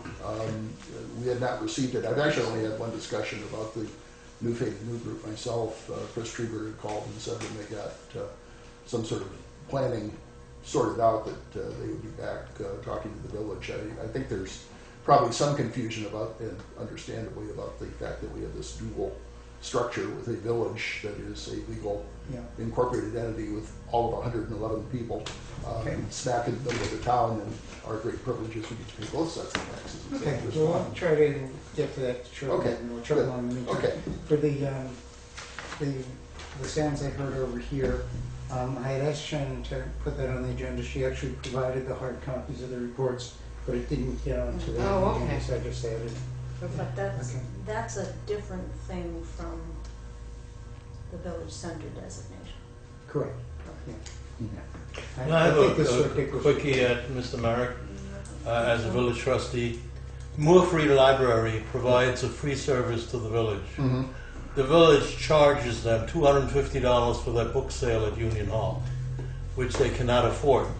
So this year, they're being forced to have the library sale around the library, and they have absolutely not the facility to do that. So I, as a resident of Newfane using the library, object to them, you charging $250 for the library Well, book sale. that Well, was, before we get off on this, No, I don't want No. to discuss, I just want to make sounds sense. like something that the village trustees may talk about at their next meeting. Or something. Might talk no, about we it. will not talk about it at our next meeting. We've Okay, talked then about let's it just at drop it. considerable length. Okay. And I'll be happy to talk to Gunther about our economics. Okay. All right, but it's not something that we're going to be able No. to do anything about one way or the other. All right, so, new business, the annual highway financial plan. I was just wondering, sent out a notice to you, Gary, and to Shannon. Shannon was supposed to warn the Board of Liquor Control, so I put that down tentatively for 7:30. I did see that. So I'm just saying, not that there's anybody here who's really concerned, but can it go on before that we recess at a point and then, or do it at the end? You know, nobody's here. We just do need to make sure we do that. So, well, if it's okay with everybody, why don't we do that at the end then, because we've had people Yeah, waiting here for absolutely. other items of business. But please remind me to come back to that. I did see that email and it didn't make it onto the agenda for some reason. Okay, so the annual highway financial plan. This is something to be signed by us. Todd, can you explain to the board what we're doing over here? Well, basically, they go through the town report, see what we're spending for roads, and then they come up with what they're gonna give the town. And that's what it's got down here. Shannon and, I can't think of the guy's name, Steve Overton, I think it is, met with her, going over, it's the same thing we do every year. It's just basically outlines how much money we're gonna get from the state. You know, if we have to do sign it, send it back. And is that anything that needs to be recorded? I don't think so, I don't know. It must, the copy must go back to the state, I assume. Yeah, I was gonna say, state keeps it on file. Yeah, Well, just, Let me just read what this is so people in the audience understand it. The annual financial plan for town highways, it shows a description of estimated state funds for class 1, 2, 3 roads, town tax funds, special funds like capital bridges and capital highways, and the total amount there is $857,315, of which $651,091 is raised by town tax funds. Then there's also a description of related expenses, that's the income. Related expenses, winter maintenance, non-winter maintenance, major construction projects, retreatment, and bridges, which also comes out to a total of $857,315. So what we're being asked to sign is the annual financial plan town highways. We, the legislative body of Newfane, certify that funds raised by municipal taxes are equivalent to or greater than a sum of at least $300 per mile for each mile of class 1, 2, and 3 town highway in the municipality, dated June 5th. And I assume that this is, how many miles of highway do we have? You had to ask that, didn't you? 62? Yeah, I would have said 62. So even 70 times $300 would be, what, $21,000, something like that? Is that right? Even if it's $210,000, I think we're still okay. Yeah. Okay, so may I have a motion that we accept and sign the annual financial plan for town highways, certifying that we're meeting the requirements? So moved. Got a motion from Chris, second from Tom. Any further discussion? All in favor, please say aye. Aye. No opposed or abstentions. The motion carries. I'll pass this around for people to sign. While we're on this financial stuff, Dick, is there any way you can push, now that, do you have any idea, now that the governor's put in extra money for roads and bridges, whether that arch bridge will fall into some of that? It'll undoubtedly push it forward. How much it'll push it forward, God knows. Is that something you could look into for us to try to? Yeah, I can make some phone calls. Molly Burke in Brattleboro is on the transportation committee, so she's a good conduit to what's actually happening. Somebody hit it the other day and took another big chunk out of it. So. Yeah. They're. I mean, it's a matter of them trying to take what limited money they've got and prioritize it. And I see he put like another 100 million or something into. I see where he put like another 100 million or something into bridges and stuff. The thing that worries me, frankly, is that at the same time that's happening, the federal highway transportation fund is in danger of running totally dry, because they had the same problem we had until last year. They had a flat gasoline tax that hasn't increased in their case in 20 years, and people are driving less and using more fuel efficient cars, so they're generating less and less for the highway transportation fund. And if that goes dry, then frankly, I think all bets may be off. So there's no hope of getting federal money for that bridge because that Dover Road's quite a connecting highway? There could be if there's money there to be had, but if there's no money in the federal transportation fund, then 100% of nothing is nothing. Yeah. But if we keep pushing them. Yeah, no, I mean keep letting them know that we're looking at it, we're after it is good, and you know it's not going to bump your priority unless the condition gets worse than the next worst bridge, and that's fair. But you know, because I got to spread the money all over the state, but we want to make sure that we do keep our position. And the other question I have with that bridge is, we're supposed to put up signs down by the river, which we were down there and it's all ledge, there's no way to do it. What liability does the town have, because there's concrete coming off the side of that bridge, for people using the waterway underneath it? And where should we post the signs? I mean, up top of the bridge saying not to swim underneath it, or it's not legally our land? I think I'd put those questions to the town's legal counsel, because you'll get a better answer than you will with me winging it. Yeah. I know that the but they're legitimate questions. District 2 wanted some signs put there, and the state recommended it too, that get them up, but I don't know where to put them, and I don't know what the wording should be on it to cover the town either. So. Well, who normally handles legal questions like those? The LCP. The LCP is probably your first stop. It also might be your first stop, or one stop, in terms of whether they have a model dog enforcement ordinance. They may have one. The animal enforcement issue we were talking about earlier.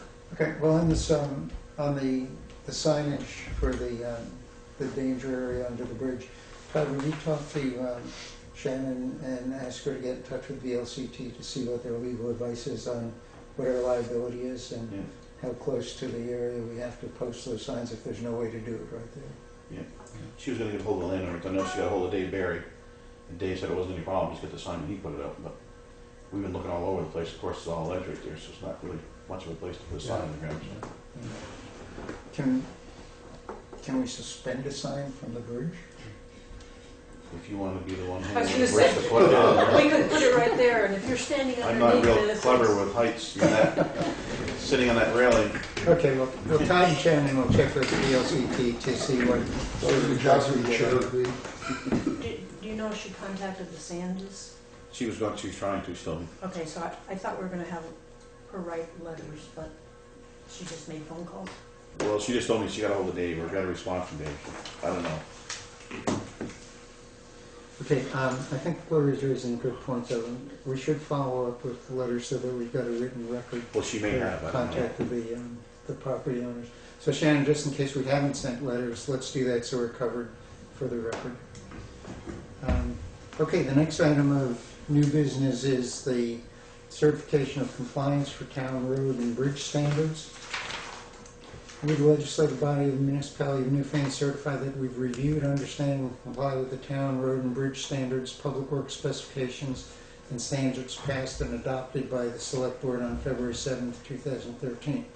We further certify that our adopted standards do or do not meet or exceed the minimum requirements included in the January 23rd, 2013 V-Trans template. And I think we have the action plan here. Well, no, that may be, that's a the different town one. of That's different. Okay, so this also is an annual certification. That we By do. signing that, you get more percentage back in your grants. It's at 80%, I think, and if you don't sign it, it's like 75%. Why are we looking at something that's 2013 and not 14? Well, this is We when signed the it. minimum standards were established. Oh, or established. okay. FEMA, Yeah. that's the first thing FEMA asks you when they come in to do flood work, is have you adopted this code and standards? Yeah, If you tell them no, then it's like a 60% instead of a right. 80% or something like that. And Shannon has checked the box that says we have adopted Yeah, those standards. Right. we've always signed off on it. Okay, may I have a motion to sign off on the certification of compliance for town road and bridge standards? So Got it from Tom, second Gloria, or is it over? Yeah. Who said it? Gloria. Gloria said it, okay. Any further discussion? All in favor, please say aye. Aye.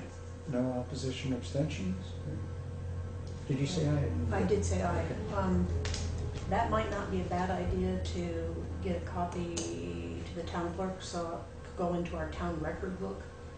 You know, I I think know, Shannon has a copy of it. She gets a yeah, copy of it. just making sure she, She'd have it here somewhere. Okay, well, I don't see Once anything it's wrong signed, with there's no- providing another copy Right. to the this, town to clerk. me, it's an insurance. Yeah, exactly. Okay, so Shannon, we're about to vote on this. Please give Gloria a copy of this signed thing when it's all done. I didn't hear any abstentions or opposition. The motion carried. We can sign it and send it around.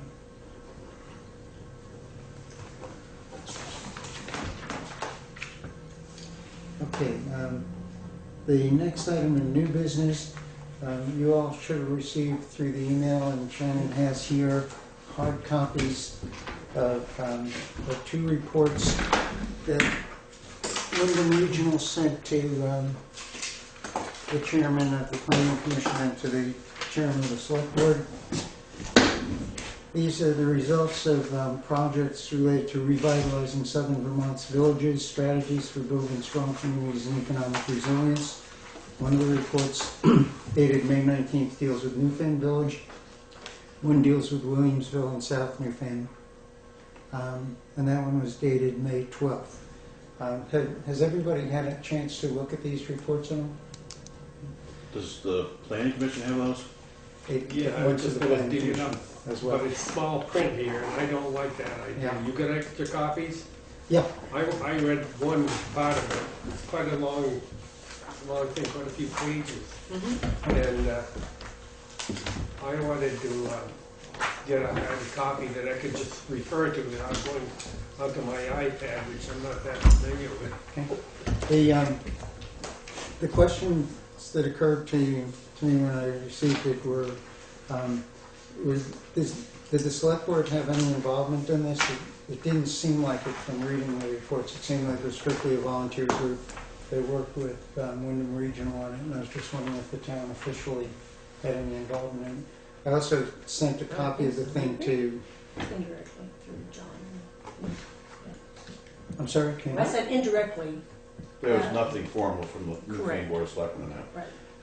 I also sent a copy of it to Dick Merrick as a member of the Board of Trustees for the village, and his seeing my email is the first that you've seen of anything related to this. So my concern is that while there are lots of nice suggestions in all of these, as far as I could tell, none of them were ever commented upon, vetted, even looked at before by either the village trustees or the select board. Am I missing something? It sounded from what Todd said that we may not have seen it before. So then the question is, what do we do? I mean, there are nice ideas in here. Should we get back to Wyndham Regional and say that we're looking at this, but in terms of any official reaction from the town, it's really the first that we're seeing of any of this? Is that? Give us time to study it a little bit more. I saw something in there about playgrounds and stuff like that. I have a problem with that as far as liability goes. Mm-hmm. Who's going to insure the playground so that if something happens where a piece of the playground breaks and somebody falls and gets hurt, you see it on TV all the time, or then somebody turns around and sues somebody, something like that. I think the select board needs to look into a little bit more before. I mean, there was a lot of nice ideas in there, but I do think the select board needs to maybe even meet with Newfane and Newfane at some point. I Discuss it. believe that this, with Wyndham Regional, became of strength. They did a SWOT analysis. What are our strengths of our village? What are our weaknesses? What are our opportunities and threats? And that was just a brainstorming, and this really is just a report. There's no action taken on that. It's not to be adopted or not adopted. It's just information, and certainly there was no intention of saying we're going to do these things. But these are what people, volunteers of the community who had been meeting together, thought, we need some things for kids to do in this community, which might be that you just work with schools on something like that. Now, I love the notion of encouraging volunteerism, but I do have a serious problem. I think Todd's example is an excellent one, where what may seem like a great idea in one of these things, like the playgrounds, also has implications, legal and economic implications for the town and consequently the taxpayer, that even if it's just informational material, we may want to comment on and say, before anyone gets any ideas about implementing any of these things that have potential implications to the town and the village, we want you to get in touch with the select board or the board of village trustees.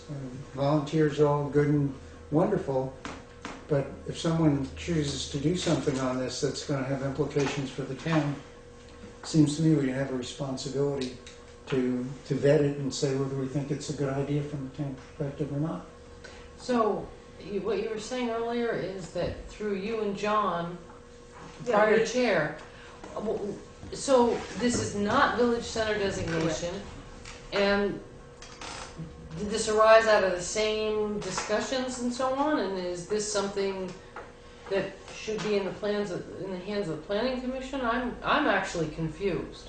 Doesn't it say in here somewhere that if this isn't adopted before July 1st, something like that? That's the other one. That's the other one of it. There's mention of the village center designation in there, but the statement was if it's not done by July 1st, and It has it's to go not through going the to be, town plan. then it needs to be incorporated language into the town plan. So I think there's really no intention of anybody implementing these things. This was just a brainstorm of how can we revitalize Newfane. Just to put this maybe a little bit more east, can the Newfane New just write us, the board, a letter saying, we don't plan on adopting any of this yet. These are just Oh, brainstorming. absolutely. I mean, That would, When was this all put together though, like that? It's been a while then, right? Since that was all done. They were written May 12th, and apparently the work was done this past fall and winter. They come But what I'm up saying with- is, we had a Why meeting weren't already, these, right? you know when I got the A while village back. center Hang on a designation? second, we got two different. What I'm kind of getting at, we had the meeting, this is probably done before the meeting that we had, right? So we decided that anything from now on was gonna, anything goes Wyndham Regional, they gotta, you know, go to a person, to the select board, either on the planning commission or whoever, even the Newfane Renew, but it has to be a designated person. I'm thinking that this was probably put together before we had that meeting. So I mean, the paperwork now, like you're saying, it looks good maybe them guys want to take it, look it over, some different ones like that. It's going no further than that until we designate a person that's gonna go in and talk to them about it. Because remember, we had that, what was it? Oh, yeah. About a month or I so wrote a ago, letter right? to, Right after Chris. the town meeting. Yeah, we sent an official communication to Chris Campany stating that nobody represented the town of Newfane except the select board and in some instances the planning commission, unless we specifically designate someone else, and that Wyndham Regional shouldn't accept anything from anybody else other than those people unless we've said something about anything. The thing on this that makes it of concern to me is, let's say that Gunther and Ed, out of the goodness of their hearts, decided they were going to do a report on how to improve my property at 81 Bench Road, and didn't bother talking to me about it. I would have a serious problem with that, no matter how well-intentioned they might have been. I have the same serious problem with this. If you're going to talk about revitalizing Vermont's villages, it seems to me, especially someone like Wyndham Regional, should understand that they have a responsibility to talk to the official representatives of those communities, not simply to accept a bunch of volunteer suggestions and craft it as a report. Because, you know, documents take on a life of their own. 5 years from now, someone will be referring to this and saying, oh yeah, Williamsville and South Newfane are okay with this, and Newfane Village is okay with that. Here it is in writing. And what that leads me to conclude is that it might not be enough simply to sort of accept this as a sort of good information being fed into the system, but rather to get back to Wyndham Regional again and say, just what I've been saying. You know, if you're going to come up with a report that's recommending changes for the town of Newfane or any of the villages, you must talk to the select board before you put your report together. It's not something that's okay just to get volunteers to give you ideas on. Well, that's as I said, we've already discussed that once, and we Yeah. said that's what we're gonna do. Maybe you gotta refresh your memory.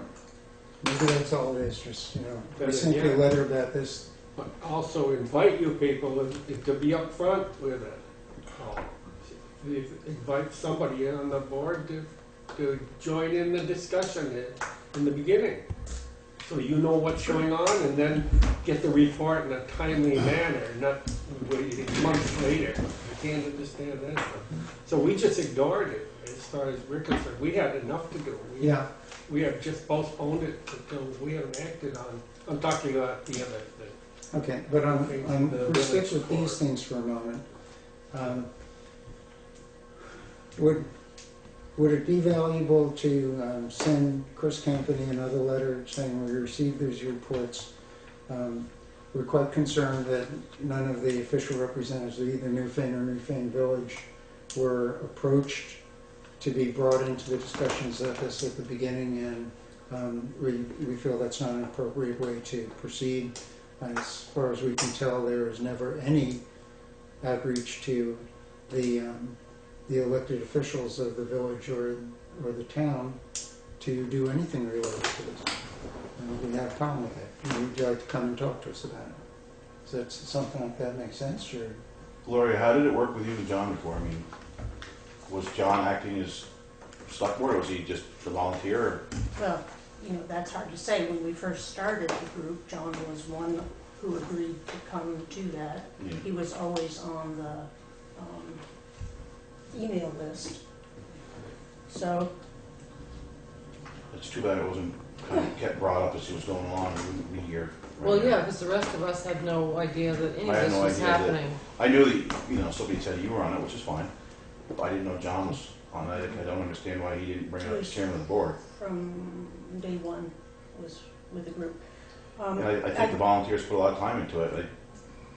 You know, but I think there's some things in there, like Gary said, that, but you're saying that they're not going to do anything anyways, but Well, we as Newfane Anew volunteer committee, community volunteers have no intention, we can't implement anything. I think if as select board members sort of, you know, at points now, I think we have some reading problems because, for example, the village center designation, all the select board members, with the exception of Gary, who wasn't on the select board, you had copies of that. And when I looked down through that, it's very specific. There was no intention whatsoever to do something without it going through the right process. All we were trying to do is to do some legwork. Excuse me just a moment, but I'd prefer to just keep it focused on this for the moment rather Okay, than get so into the village center. Then, with this one, that stemmed out of what was happening, and it became very clear. I'm just wondering, Gary, Chris Campany is coming to our June 19th meeting? Mhm. So, if we sent a letter, you know, would you want him to address that then? Because he's coming for the village center designation, I think. Well, let's think about that, whether we want to send a letter in the first place. Because the letter that I'm thinking of would simply be a reminder, hey Chris, we sent you the letter saying the only representatives of town are such and such. We received these reports. There was no official representation of town. And just as an aside, even if Gloria and John and Chris and Todd and Mike all volunteered on this committee, if the select board didn't do anything officially about it, it still wouldn't represent the town's official interests on it. In fact, it would probably have involved unwarned select board meetings if more than 3 of us were there, so it would have been big trouble. But the point is, we can't do anything officially for the town unless 3 of us agree officially that it be done. So even if John and Gloria were there and thinking from the town perspective as well, they weren't representing the select board. They were there as individual volunteers. And I think that's what we need to reiterate. I can't believe Chris Campany doesn't know that, but I find it amazing that Wyndham Regional would not have at the front end approached the town formally and said, hey, we got these grants, we want to do these things, we'd like to have some involvement from the town. Did that happen? Because that would. I'm just trying to, you know, there's so many things that go on. I'm positive that Wyndham Regional would have contacted somebody. So I have a question because I really am confused, and I've been confused all along. I don't care what kind of a reading problem you think we have. What is the purpose? What is it that these are sitting before the board? What will we do with these documents? Since this has nothing to do with the designation. I think seriously you need to ask Chris Campany that. Okay, so why don't we do this? So Okay. if it's okay That with the just board. came kind of via email. I didn't know anything about it until that Okay. this was coming up. So I'm not a designated person to. But he's coming for village designation at the next meeting. I believe, Gary, Yeah, that we're- you asked Shannon to make contact with Wyndham Regional and other towns Yeah. to do blah, blah, blah. And Shannon reached Chris and she reached Richard Amore. Right. So they're going to come in to talk to us a little bit about our questions about what are the pros and cons on this. Right? So that's the that- village center one. That's so on, we that's should on make the sure village we side. invite Dick Merrick and whoever the village trustees are, so they're here. I think so. Right. I mean, I So don't think that's they want to be part our of next this. meeting on the Yeah, 19th. are we around in the 19th? It's, know, I'm I not think- sure, yeah. Yeah, I mean, if I'm around, I'll be happy to be here. We've got a couple of trips. Just to fill you in, I'll speak individually as a village trustee, but not for the village trustees, because we haven't really met to go through any of this. I'm sort of in a vacuum, frankly. The only communication about this report I got was the fact that Gary sent me an email and said, have you received a report on these proposals? And I said, no, I haven't. So he sent me a copy of it. So I got that. And when I looked through it, it seemed to have, again, interesting ideas, some of which are already being implemented, some of which have sort of been tried and haven't worked, and others of which might very well work. So it's kind of a blend.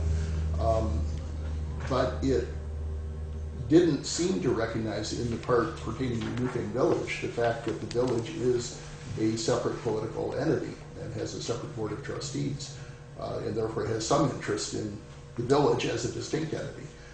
And I understand that that is confusing for people at times. It's confusing for me at times, figuring out where Todd's jurisdiction over the road ends and my sidewalk begins. But Wherever I dig it up. yeah, or where you, yeah, right. Todd's, all I know is Todd's keeps getting bigger and mine keeps getting smaller. But every 100 years, every 100 years we try to fix that. But be that as it may, on the village center designation, I have had no communication from anyone about that subject. And let me just intervene for a moment because I pushed yeah, I know, off on I that know, just I know. before. Well, I was trying to slide it in. You seem to be sliding into it a little bit anyway. I think that at our next meeting, when we have Chris Campany and Richard Moore here, they're the regional and the state experts on the village center designation thing, and we can raise these kinds of points and Now, what questions about at that point. Wyndham County, I mean, don't they own some of that property here in the village? Well, they own the common. They own, and they own everything around the Union Hall except the building itself. So they technically should get notified this meeting too then? Well, I think it might At be least the side interesting. judges, I think right? the side judges are the ones who have administrative control over it. I've looked at, I'll slide it in again, but this is all I'll say in this subject, so don't panic. Is my ace assistant here, my guiding light, did pick up some materials for me on village center designation. So I've looked at those, but that's the only information I've had, and that's sort of self-generated. So I think we're kind of in a vacuum about what's happening and who's doing it. Okay, so just for the sake of being able to move forward over here, for our next meeting, we'll invite the village trustees, and we'll also invite the side judges, or at least whoever's the administrative officer for Maybe the court. possibly the clerk or the side judges, either one. Okay. I think the side judges really are the appropriate ones to invite. They probably don't all have to Okay. truck in, but Okay. So Shannon, we need to send invitations to the side judges and to the village trustees to join us at the next meeting for the discussions with Richard Amore and Chris Campany. Coming back to these reports, if it's okay with the board, if someone's going to make a motion, I'd ask Shannon to craft a letter to Chris saying we've received these reports.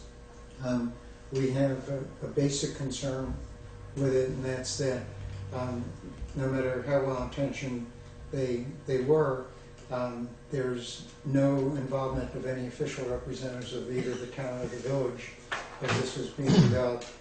So we're very concerned that something like this would happen.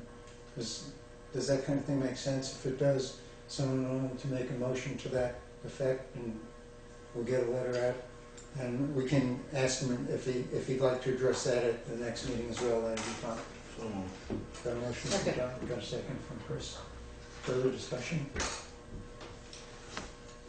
All in favor, please say aye. Aye. Opposed? No. Okay. So we have 4 ayes and 1 no. Is that what it is? We're gonna have any other business going on in that meeting? There'll be regular select board It's business. gonna be a long meeting. Maybe a long. put Chris at the beginning, please. Yeah. If I could just offer one. Just 1 second. Yeah, sure. Shannon, just as a note, if you would give me a call, we can craft that letter together as soon as possible and get it out since we only have 2 weeks. If I could offer just one gratuitous thought before I duck out either with or without Gunther, and if I duck out with Gunther, you can call me and I will explain reality to you cogently. But you know, it just seems to me that maybe the problem that is to some degree at the core of this is, and it's gratuitous advice, if the Newfane and New group were to designate leadership of that group, at least nominally, then I think people would know who to go to. But frankly, when I first heard about the village center designation issue, I hear there's a group called Newfane Selectboard Mtg. I've never been contacted by it. I don't know who's in it. I don't know who leads it. I eventually got a call from Chris Trebert and tried to explain to her, that we were sort of in a vacuum. I was told that when they actually had developed some sort of a plan, we would hear from them. So we waited and haven't yet heard, which may mean they don't have their plan figured out yet for the village center designation. But I tried to explain the status of the village and seemed partly to get through with that and partly not, because the continual comment was, well, we're talking to the select board. And I kept saying, well, that's wonderful, that's good, that's what should happen, but the village has got 3 trustees as well, and we're separate, although included within. And I know that's hard to grasp, but if there were designated leadership for the group, I think it would give a focal point that might be really helpful in both having people able to communicate with the group and also the group advancing its ends, which I think may well be good for everybody. So I throw that out as my suggestion for the night before turning into a pumpkin. Okay, thank you, Dick. Okay. Gloria is involved in that group, so Right. if anything that he Which is why I throw it out. Okay. Newfane Anew meets on the first and third Wednesdays at 6 p.m. at Moore Free Library. Did you hear I'm that? sorry. Hmm. No. I just said Newfane Anew meets on the first and third Wednesdays at Moore Free Library at 6 p.m. We will meet again June on the third one, what is that, the 18th, and then we're going to skip the first meeting of both July and August. Why don't you, if you could, just It shoot me an isn't on email. here. Hmm? It isn't on here. Well, that's There's no because reason for it to There, be. Oh, why would isn't it? why would it be on Private our? Oh, so it's not in the interest of the town. We're meeting at Moore Free Library. This is for the meeting room schedule here. That's all that is. That- Newfane Anew can do whatever it wants to do. So Well, so Okay. interested townspeople shouldn't be able to go and know it. So what I'm hearing you say, Ed, is that would it be good for us to put up an official notice? I mean, we have a Newfane Anew. I'm just questioning how It's could a we get simple it out? thing. Newfane Hill Common Committee, we came to all your meetings, all our meetings. We invited the selectmen there from day one, but of course you own that, and that's a little different story. But it still is that everybody, it was a public warning and so forth, and it was on the calendar. But that's because all. yeah. But you're. But this is all Newfane stuff. This is all the town of Newfane stuff. This is what, Yeah, all we this don't- is planning stuff, for God's sakes. Why shouldn't people be able to go to it? You can't come. Anybody can. Well, not if we don't know about it. Would it be okay with the select board? I can put where it meets and put it on this calendar. Would it be good for us to put a public notice of Or- this? I mean, I'm just. Unless the selectmen don't want to No, that's recognize why it, I'm I'm all for that too. what do you think? Any reason why it shouldn't be on the? I personally feel, look, this isn't a town-owned thing. It's a group like Newfane Business Association. I think that they're working on trying to get mailing lists together and flyers out that says, hey, if you want to become involved in this, Yeah. that's fine. They can do things like mow lawns or put the flags up and all these things. No, I don't feel that it should get interfered with between that and, unless as a committee, like Dick Merrick was saying, they want to designate people so that information can come to the board, that the board could digest and make a legitimate decision about such matters as will come before the whole town. Other than that, I think what Gloria is saying is, we do meet, you're welcome to come. They meet at the Moore Free Library, and there's no reason that the public can't come to it. It's open to you, but I think it should be separated from town. Yeah, I mean, now where'd the draft come from? That wasn't the family new, right? Newfane Anew. I knew. Did they do the draft? No, Yes, Wyndham Regional Wyndham did the draft. The volunteer group that Right. helped and They I mean, just 'cause I mean, brainstormed. you guys were involved with the parade and everything at the common, right? Which I thought was a good thing. I mean, that was a good thing. Only real bad about it was the PDA system didn't work very good. And part of that Speakers. afterwards, several people from the church group to our group said, and we have, as the select board, have Deb Lush been looking into getting a PA system. Yeah. I mean, Let's I get one for think the it's nice to town. encourage stuff like that, you know, Yeah. that kind of stuff. I think it is good for the town, but, I mean, but this whole thing on this draft, that had, you know, like Ed's saying, I've got more people involved. This didn't come from them people anyways, right? The transmission was from Wyndham Regional. As I understand, Wyndham Regional wrote the report. Newfane and New participated in brainstorming, coming up with ideas that found their way in here. They're referenced in here as the source of most of the ideas, I think. Well, I think, you know, once we get it all straightened out, you know, it's like we already voted on it once. We get everything hashed out so everybody knows where every stuff involved and where it comes from. I think everything worked fine. You know, we just gotta, sounds to me, we gotta get Wyndham Regional straightened out. The problem I have is, remember, the original document that explained what Newfane and New was all about did not say anything, the first priorities were to talk to the townspeople, talk to the selectmen and the planning commission, and neither one of them were done until after the fact. And that, I think, is totally wrong, and why are we even talking about a committee like that? That's my point. Okay. Go ahead. It's that they're working the wrong way around. It says right in there that the first thing they should do is, when they're forming this committee, is to do that, and they didn't do it. Let me try something on the group then. Based on a couple of things that Ed has said, and some of what we've witnessed over the last period of time, some really good things that this group has been doing for the town, like the involvement in the parade and stuff like that.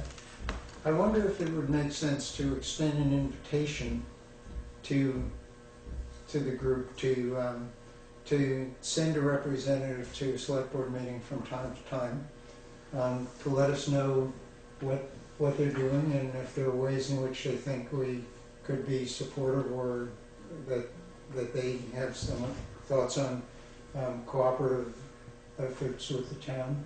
That we'd be getting in on the front end instead of just reacting to whatever gets worked up in that proverbial vacuum.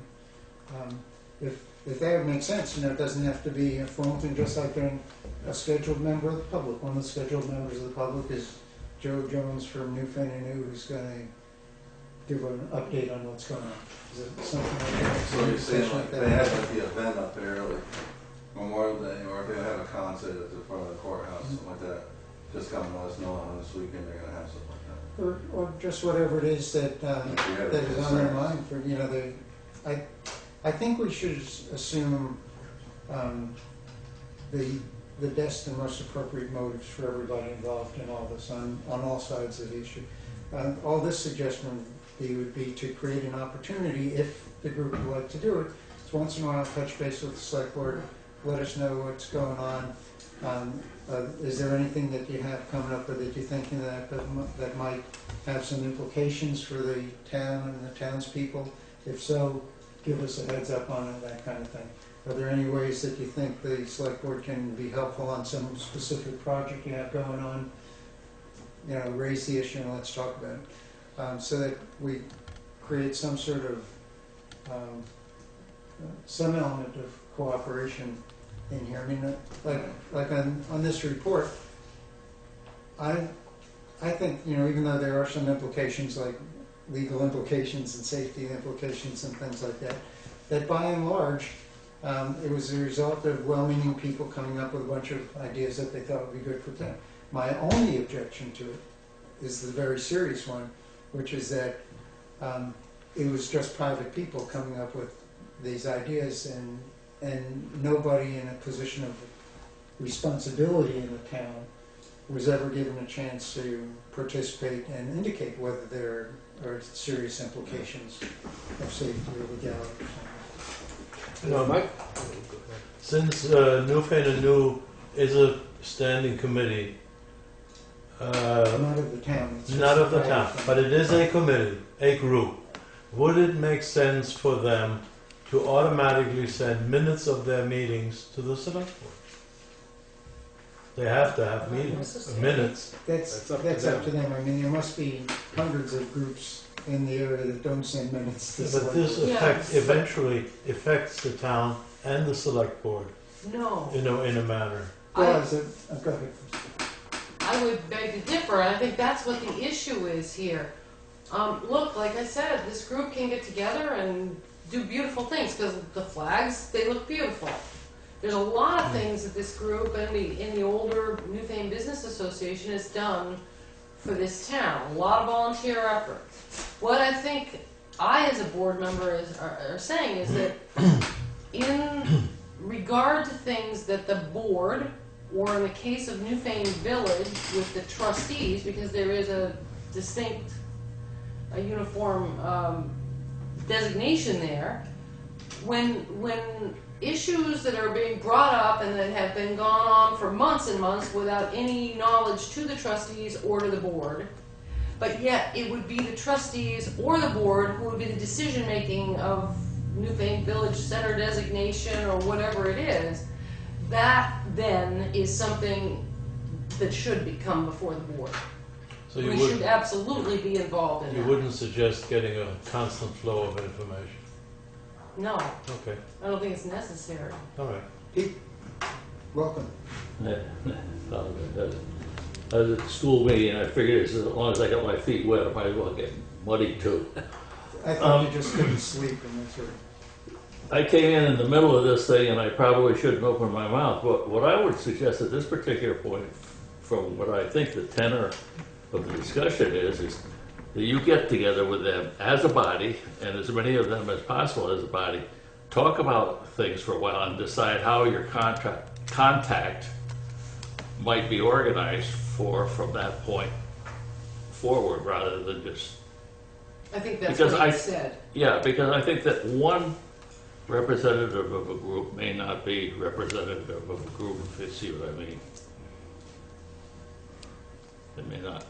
Yeah, the group, different people in the group may have different ideas and different motives and so on and so forth. Well, certainly an idea out Get there. all the Wyndham Regional and refresh your memory, because obviously he didn't get our letter from the first time. He Well, must have sent it. that will But do this it was later. done way As before. I said, that was done long before, but I mean, they probably should have called us up and said, do you want this? I think so too. So I mean, just tell them from now on, anything like that appears, to get a hold of you, and then you put it down the chain if it's gonna go to them or whoever. We'll put it in the letter to Chris, but on this business, we did recycle over to the working relationship with Newfane and New. If it's okay with you, Gloria, as the only person here who's actively involved in that, you want to test the waters with them, see if there are some suggestions on their part for how they'd like to work with the select board proactively to make the relationship as smooth and as effective as possible, and we can talk about it. Yeah, and I think that really what Mike is saying, and Chris, you know, the intention of Newfane anew is much more, you know, the flags and the help with, for example, the next thing that Newfane anew is doing is helping Moore Free Library with the community yard sale.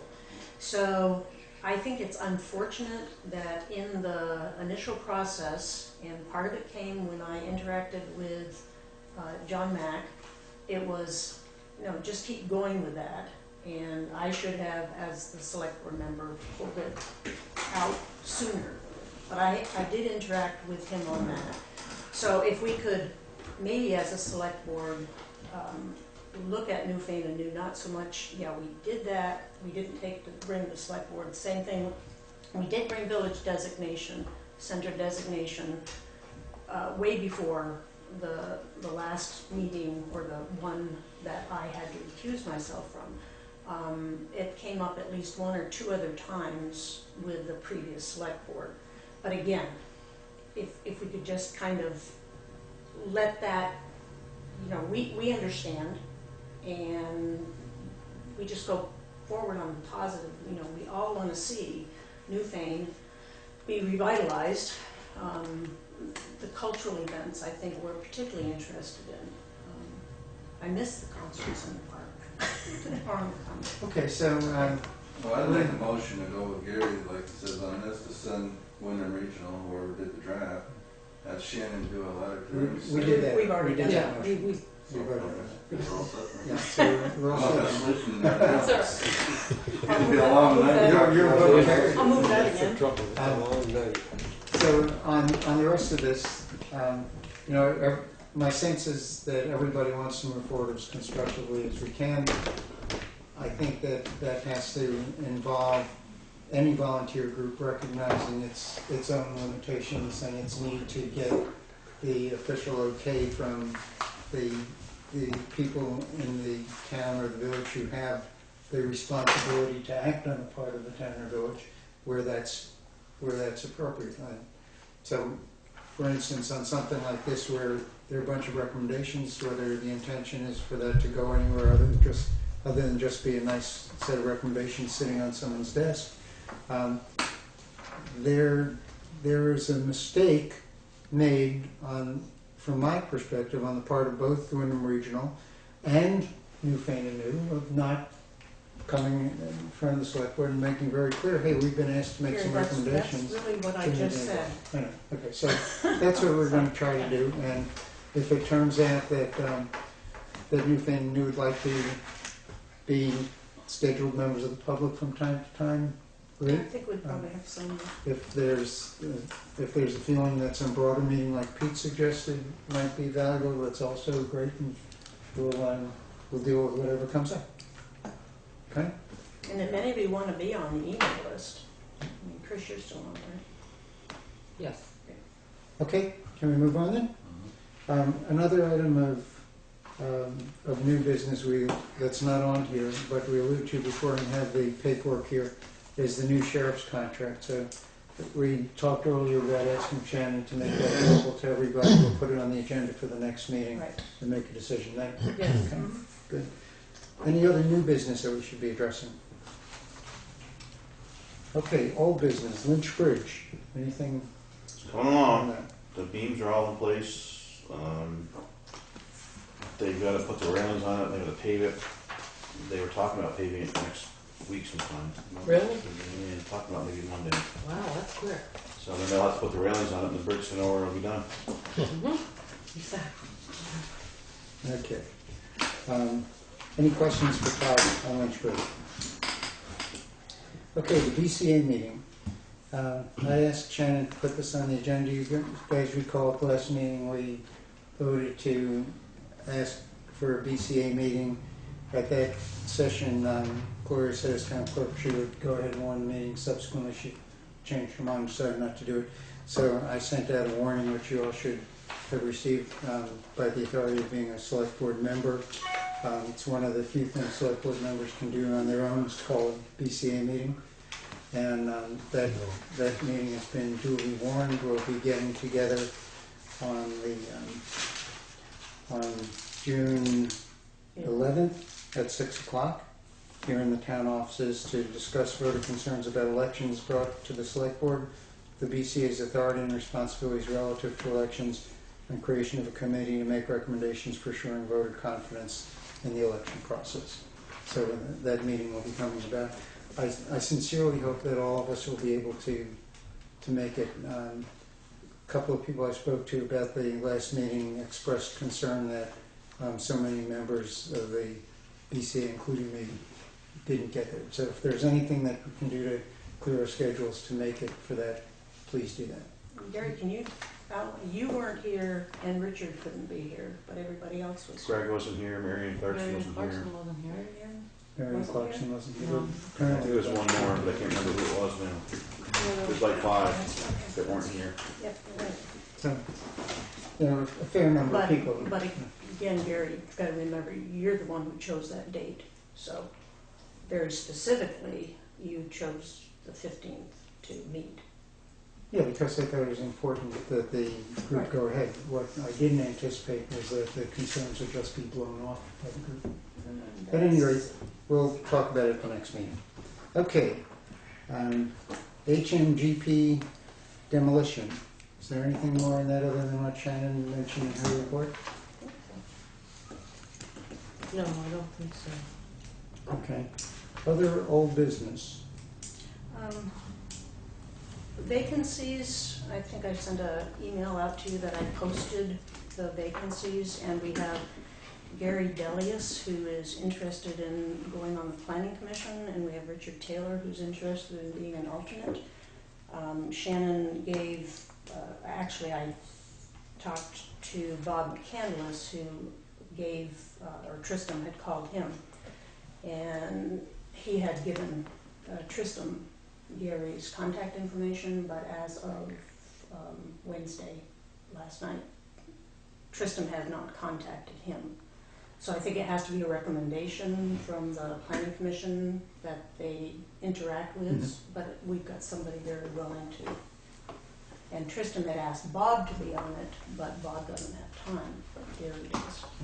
So we have one candidate for planning commission, one candidate for Right. alternate. And I don't know if Peter, Is that for the planning commission or the DRB? The alternate from DRB, you're Oh, okay. the alternates. The members Well, for the planning commission, the alternates for would the not be, that's why an alternate is not for the planning commission. Right. We don't have an alternate. No, but Shannon gave me that there's one vacancy for a planning commission. There is no vacancy, on the There's planning not? commission. not that I know of. That's what I had. But that we were entertaining with the possibility that we were mentioning to anybody that, like Bob McCandless. We mentioned that if there was a spot open, that they should give the names in to whoever. Either There's not us. one now. And And anyway, that's the what- reason why we want to know. Yeah, the that's- information that Yeah, I received to post it on the website that's fine. said Yeah. that. So Yeah. okay. 'Cause Um, anybody can resign at any time, so it's good to have somebody available. Okay, so it still makes sense then to send this fellow's information over to the planning commission so you guys have it in your hip pocket. If a vacancy opens up, you can consider that person along with other people. Absolutely. And then did Shannon get in touch with you about Richard Taylor as the alternate? Not yet. Okay. Okay, so Shannon, if you get in touch with the DRB about Richard Taylor as an alternate, and you heard the discussion about the planning commission, the understanding is that there isn't a vacancy on that at the moment. So this fellow's interest will be kept around in case somebody decides to resign or something. Okay, other old business. Let me just check a couple of questions Mhm. from the minutes of things I guess would be old business. Where did my highlighted minutes go? There are a couple of things that Shannon was going to do that I don't know. I'll be on the old Do you want business. these- Yeah, one these of the things I'm gonna ask back. Of last. On Okay. demolition stuff. Let's go over to you, Mike, while Okay. Gloria's looking for that. On this demolition stuff, that's for the ones they've already done? That HMGP, whatever? Is that That was right? my understanding. You mean the line item listed here? Yeah, What are we talking? Yeah, basically what's happened is, so there's an update on it. yeah. And I think that's part of what her report is. Essentially what she's saying is she's already reported that the 3 that we originally had in process are now completed. And what she said is that originally we thought the money might be a little bit of a holdup, waiting for site visits. So that's not going to happen. Well, it's not gonna happen till a later date, so she says. Right, but they won't hold the money up, so they're gonna go ahead and process that so that we can pay those contractors and do what we need to do. The other thing she mentioned was 279 Dover Road, which is the CDBG, so that's Hess's long area where Randy Hess's house was. That's in process, so No, I guess what I'm getting at is on the ones that we've already bid out, supposedly complete. I just wondered, does she have all the paperwork for all that stuff? I mean, if we're gonna pay it, or it sounds to me like it's already been paid. I don't, And I mean, hasn't it? My sense is that we have the okay to go ahead and pay it. right, I mean, you And have then a lot of then paperwork the to software's document etc. everything, right? Shannon would be keeping. And what I'm getting at though, I mean, I looked at one of them, of the Hickeysburg exact, for instance. I mean, they're supposed to have 4 inches of topsoil over the whole lot when it's all done. And there isn't. So I mean, you know, they didn't put that in, does the town go back and redo that, or who does it? I think that if the agreement was that they would put it there, I then we mean, have that's to pretty hold much all their had feet to to be the done, fire. is some stairs moved away from that one and graded up and seeded down, so it grow grass. And they said it today at the thing, it didn't have to be screened topsoil, but it had to be something, you know, 4 inches of dirt that was gonna grow grass.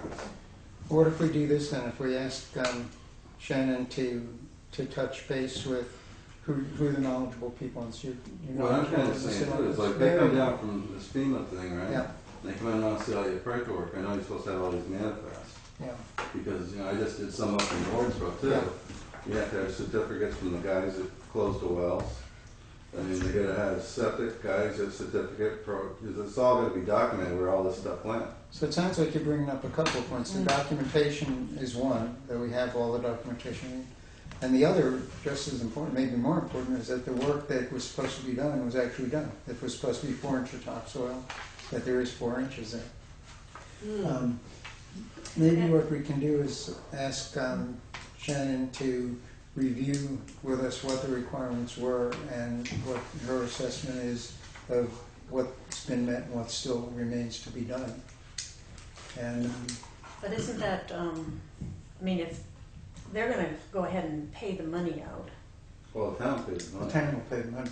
but I thought, And then we get reimbursed.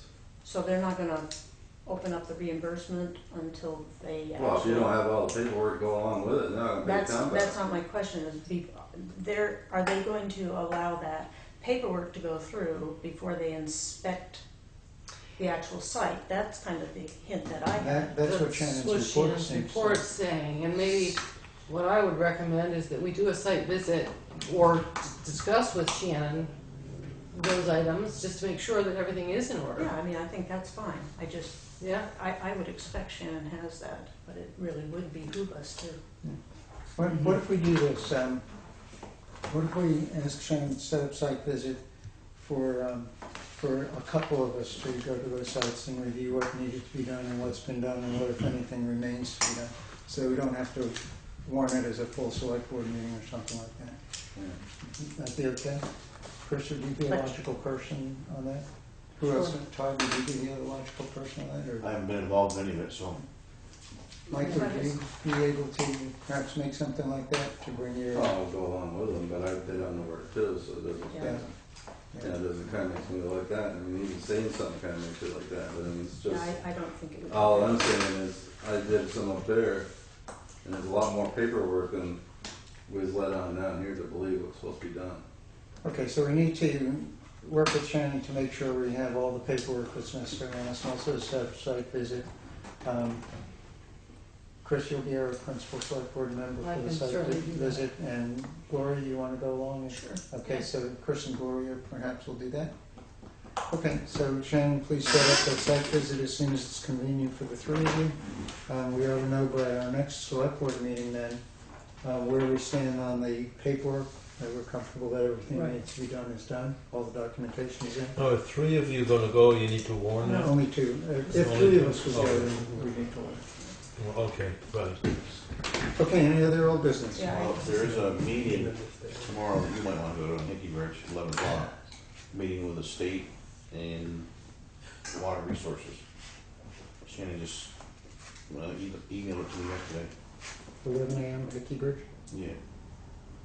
He was chair, I'll probably be there for, you going? yeah, my Okay. purposes. Very important. There's a question about how far they're gonna allow us to riprap, both ends of that. The state or District 2 is only saying their grant only covers the bridge.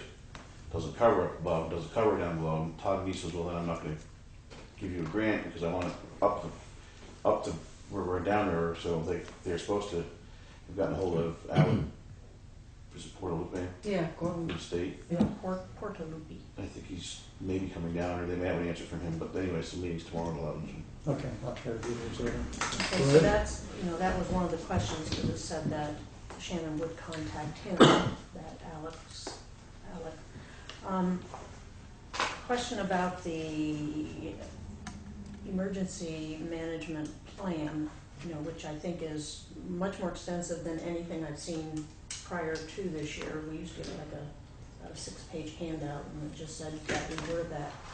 I do think, however, that, and I made a copy of it, if I've got a binder that thick, and I've gone through at least the ICS 100 course, but until we actually do some training, for example, once everybody's through that course, they have, as Dave mentioned, a tabletop where, what are you going to do if this kind of thing happens? And Todd, you know that frontwards and backwards, but the rest of us don't. And you couldn't, and you shouldn't be a one person. So this is my 6th year as the town clerk, and I've never had any training. I was 2 years on town clerk and became a select board member, got that little piece of paper. We had no training, then Irene hit. So we really are, I think the implication this year that came out strongly with that report was we really are to be responsible for that. So I heard Dave say, he's not comfortable in arranging those trainings, so I guess I'm presenting it to the select board of how are we going to make sure that once everybody takes the training courses we have to take, that there's some kind of practice runs. Well, it should be up to the emergency management committee, I think, to give it to Dave to take. The select board say to Dave, okay, we want this tabletop thing. Have him bring it back to the emergency management committee that we have. Then get it organized. It shouldn't be that big a deal, I don't think. So we could do that. I know that. LEPC's been doing it quite a bit, and the problem that they're coming up with is they're making scenarios that they're just like they gave you 5 minutes to evacuate the people out of Jamaica once they get, because if Ball Mountain Dam just blows out, which it never will. You have 5 minutes to evacuate the people, then it was like, well, what are we going to do with the animals? Well, if you only got 5 minutes to evacuate people, what are you going to do with the animals? Yeah. And they wanted to know how fast the bus would get up there. Without water You're coming talking out. 40 minutes. So Okay, so But I'm just saying, And everybody's and running maybe the we could just opposite make way. sure we come up with, very concrete, what, it didn't sound like that's what needed. A lot of the people that need to take the ice, so it's like October, right? Is that what Shannon said? Yeah, I couldn't take it until October. okay, so that was another question. Is she set up, are you pulling it, are you going to courses, or is she pulling one for Newburgh Fire Department? I asked about Newburgh specifically, and she said that it would be a long time before we could get our own schedule. So she sent around There's dates one of in Brattleboro, prospective isn't courses. One in Brattleboro, there's one, June and 5th or something? but the October one is the one that I could make, and I think that's the one that she could make. So I Okay, think that was the latest one. So sometime after that, and that's sort of another note for you, Shannon, is let's, after we've all taken that 100 course, let's get back together with Dave Moore and see what types of practice makes sense from the emergency management standpoint. that would be great, thanks. What else do you have? Shannon was going to get pricing for that elevator inspection that came out of a correspondence. Did you hear? We received a letter last time, contract for services for a 2 or 3 year contract. And so Shannon was going to follow up to get prices because they didn't bother to put any pricing in it. Okay. I haven't heard anything on that, so more follow-up, Shannon. Okay. And then there was the Williamsville Hall. Okay, those were mine. I had one item that, I don't know if it's old business or unfinished business or how we want to handle it, but I noticed on the top of the documents that the treasurer left for us to approve today, there's a report that talks about over budget report. And it seemed to me and it's in red letters, so it seemed to me that if we're over budget in some areas, that we ought to take a look at those and see what, if anything, we want to do about that. Does that make sense to people? Um, Town meeting expense is over, but that's happened already, so I guess there's nothing we can do about that. Ballot tabulator, same thing. Petty cash, That, AMN assistant, that looks like it's at 100%, so that's not a real issue. Assistant town clerk, we're over. What's the story on that one, Claire? prior to my pulling back to go out of the preservation funds, I hadn't anticipated correctly, so we paid her a couple $100 out of more than what was budgeted for the town clerk, so it's about $220 over.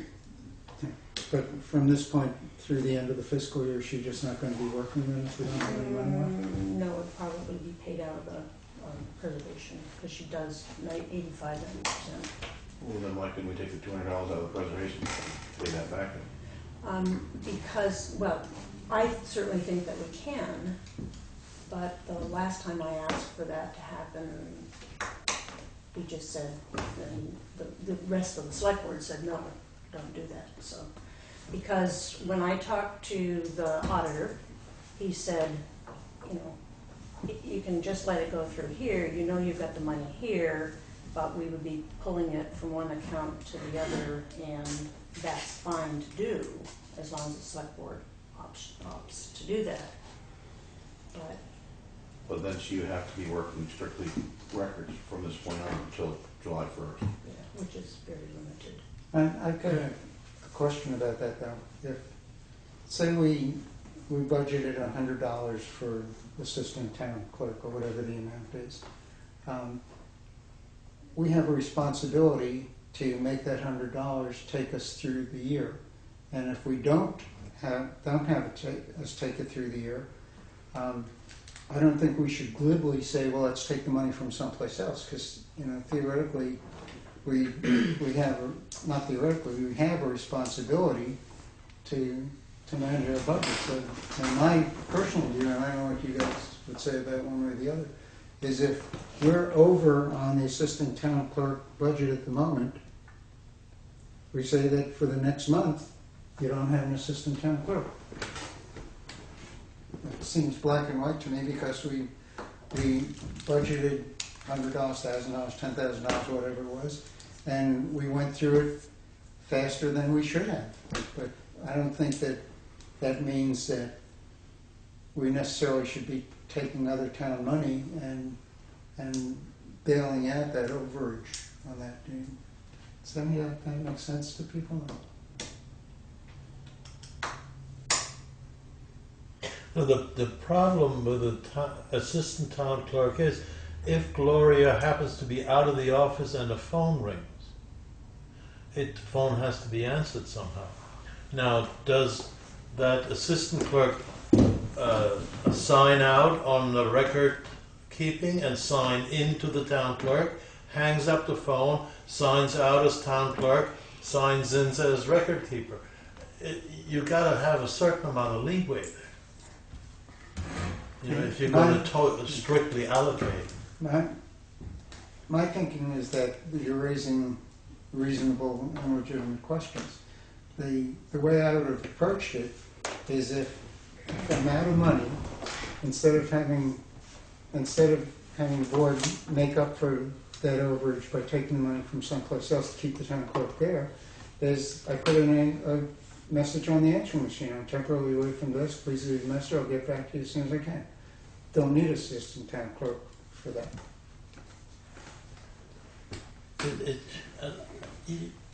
You have a working condition with unpredictable, tiny events.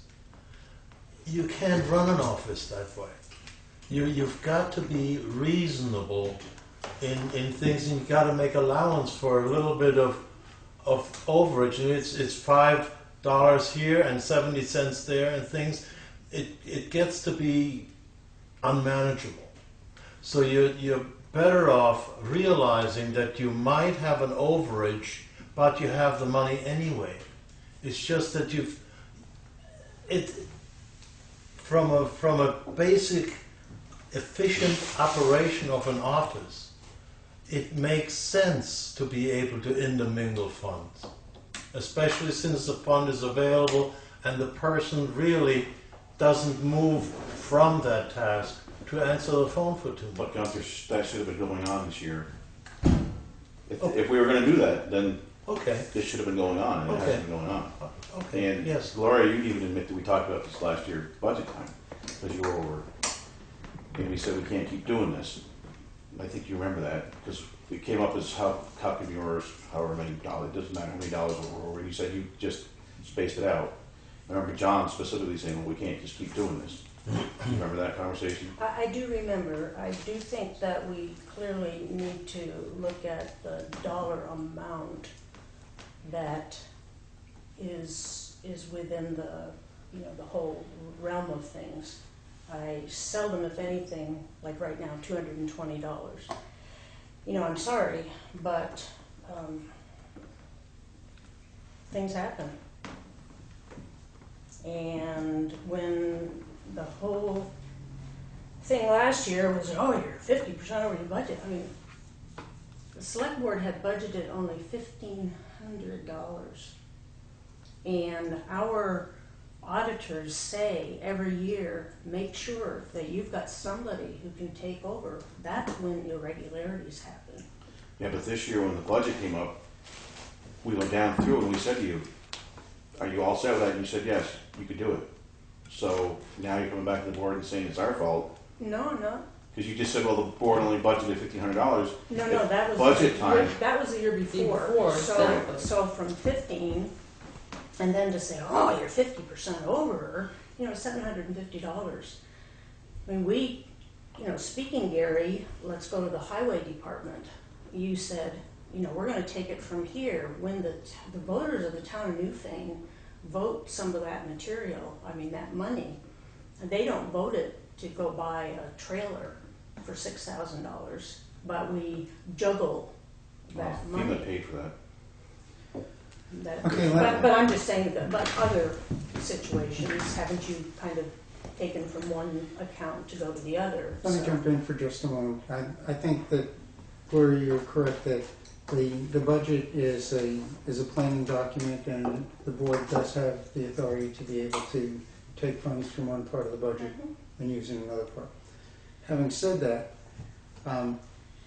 I think that if I get a budget of $1,500, whether I think that's sufficient or not, I operate within the $1,500. I don't assume that because it's such a paltry amount, of course the board will go along with me if I overblow it by $750, because it's my responsibility to manage within that. Okay, so Gary, you've talked to me as the town clerk, so I hear what you're saying. So where do we go from here? I would entertain a motion that says we're over budget on that. It's been an issue that's continued over time. That I'd like a motion from the select board that says we're not going to do it. That we're out of money. We don't have an assistant town clerk until the start of the fiscal year, and that the town clerk manages as best she can during that period. Now, if one of you can demonstrate that the sky is going to fall if we take that kind of decision, then I would withdraw my request immediately. But I don't see that happening. I see it as the select board asserting that it wants management responsibility on these things, and that So prior you to have the money. anybody- If you run out, you run out. That's the Prior end. to making that motion, may I suggest that I have 80 hours of vacation time to use before the end of this month? So I take what's going to happen at the office. Well, you know what? I think that as a responsible official in the town, I would have some, it would be my responsibility if I had vacation time coming, not to let the 80 hours run up until the end so I could use it as a reason for saying I need the town to pay more money for my assistant than the town budgeted for. I think that the responsible course of action, if you had an assistant town clerk and X numbers of dollars to use for that assistant town clerk, then you spread that amount over the whole year. You don't use it up and then come back and say, but I need more, and what am I supposed to do with my vacation time? And then, are we responsible for what we do, or aren't we responsible for what we do? That's my ranting view, but you guys say something about it. What do you think one way or the other? I do. I mean, this issue came up last year. I'll give you my opinion. Long before you run over budget is a time to come before the board and say, look, I'm running out of funds. I need Deidre in here to continue to restore these records or whatever, or at least advise the board of what's going on. And I think this is several times that this is happening. We've talked about it. I wouldn't even have any idea what's left in the Restoration Records Fund, or, as we asked last year a couple of times, for the money, $2,000 or so that gets pulled out of that fund every so often, where are we at with it? I don't know. So. Well, I voted for it last year. I did too. I mean, like I said, you had the money to use it, go ahead and use it. Yeah. What I just don't like what you just said about the 80 hours. So right now, I'm in favor of Gary. I'll back Gary on this one, and let's take the 80 hours up and let's see what happens when the office shuts down. I got a problem with the 80 hours. I mean, 80 hours is probably not enough in our restoration fund to cover the 80 hours anyways, right? Now, That'd be my guess. But, we have elected officials. Nobody has control over them. Nobody can tell them what to do. Right. They can come and go as they please. Right. How can they accumulate vacation They time? can't. That doesn't exist. Exactly, yeah. That's right. I make a motion that we hold the budget to what it is until July 1st when it rolls over. got a motion. Is there a second? Got a second to the motion. Further discussion? All in favor, please say aye. Aye. Opposed? Abstention? Which way should we record you, Gloria? Opposed or abstention? No. I don't care. Abstain. We'll record it as an abstention then. So the motion carries that no more money can be spent this fiscal year on assistant town clerk. When we consider the budget next year, I think it behooves us all to try to plan it out over a year to make sure that Well, whatever how many hours comes does in. the assistant usually get? That's 15 good, hours a week. So, I mean, it's pretty simple to figure out that how many weeks of 15 hours a week, how much Right. money we have to raise for that. And if it's too much, then maybe we say, I mean, You gotta make instead it of waiting till 14 the end of it, you gotta wait until maybe 1 week you're running 20, maybe you gotta take out 5 out or 2.5 out of 2 weeks or so. well, that's the sort of management responsibility that I was thinking about. So if we have that discussion at budget time, maybe we won't have to deal with this. Now, Next Gary, week. I'm going to make a statement that you really have made an invalid presupposition. I could not take vacation time because of all of the extra elections that came in. I have been out of this office as a town clerk 2 freaking days in over a year.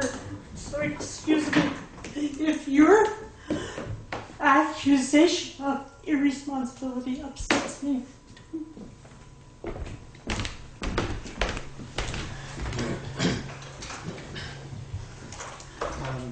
I'm in this office in here 40 hours a week. I don't take lunch times. Because of budgets not passing, I had to be here. And you have the audacity to call me irresponsible. It's inexcusable. Just for the record, I'd like to say that every illustration that I used about responsibility, I tried to focus on myself on that thing, and that the motion was made by 2 board members and carried by 4 board members. I have to say that I mildly resent the personal attack that just took place, but I think that it's irrelevant. I think the board operated in an appropriate manner. We have a responsibility no matter what the demands are on us, and it's possible someone's just overextended. It's the way it goes. Can we continue on with this over budget report? Okay. Leave time taken is at 100%. Special project administration wages at 100. I'm just going to go to the ones where we're over. The annual report was over. That occurred already, so there's nothing we can do about that. Legal expenses that already occurred, they're over.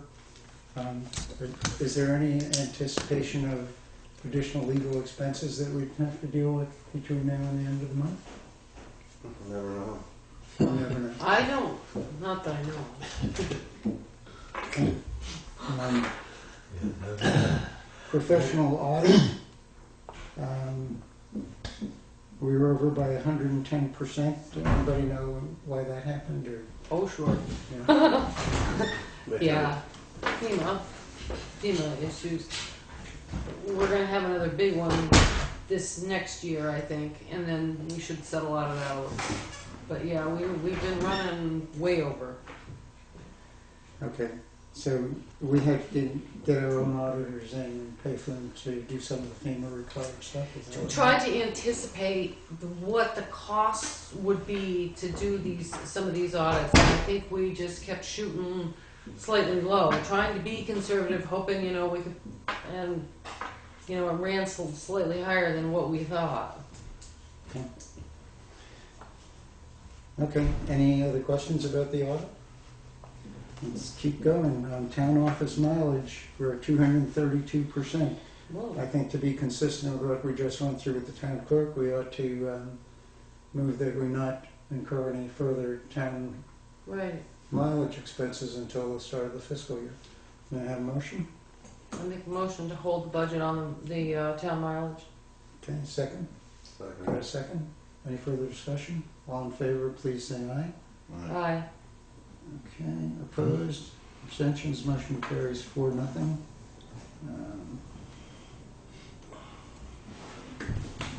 Okay, the next one is NEMRIC fees. That's already occurred. Planning Commission expense has already happened.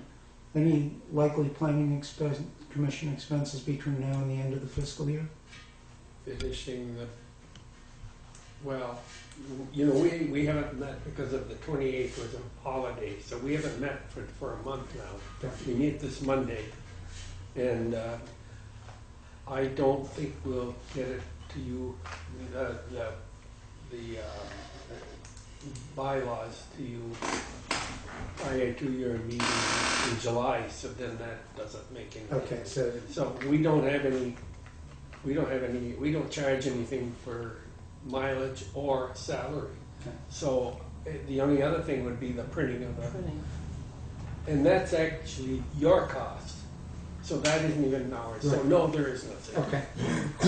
All right. Zoning administrator expenses.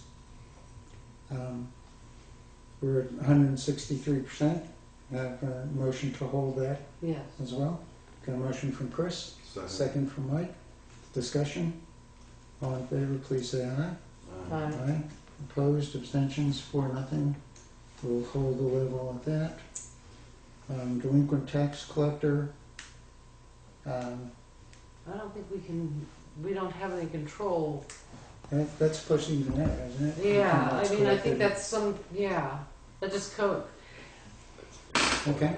Yeah, because it's not a paid wage, it's however she works the coming in of fees and Okay. so on.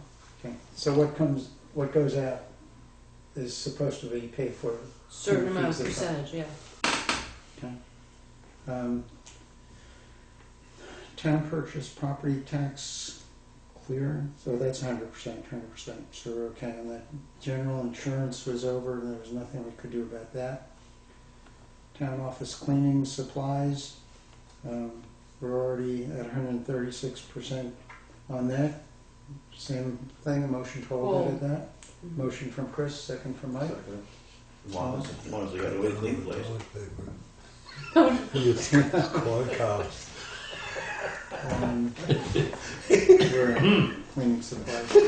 So, all in favor, please say aye. Aye. Opposed? Abstentions? The motion carries 4-0. So we'll hold that.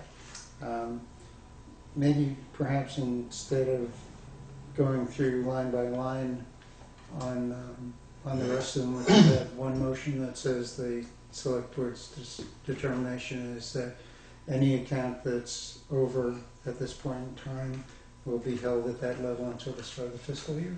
Is that okay? If possible, if not, so he comes, I guess. If it's not possible for some reason, someone's got to come before the board with a specific request. I make a motion that we hold all line items that are over budget unless there's a specific need that comes before the select board. Got a second from Mike on that? Further discussion? All in favor, please say aye. Aye. Opposed? Abstentions? The ayes have it 4-0. That's it on the over budget report.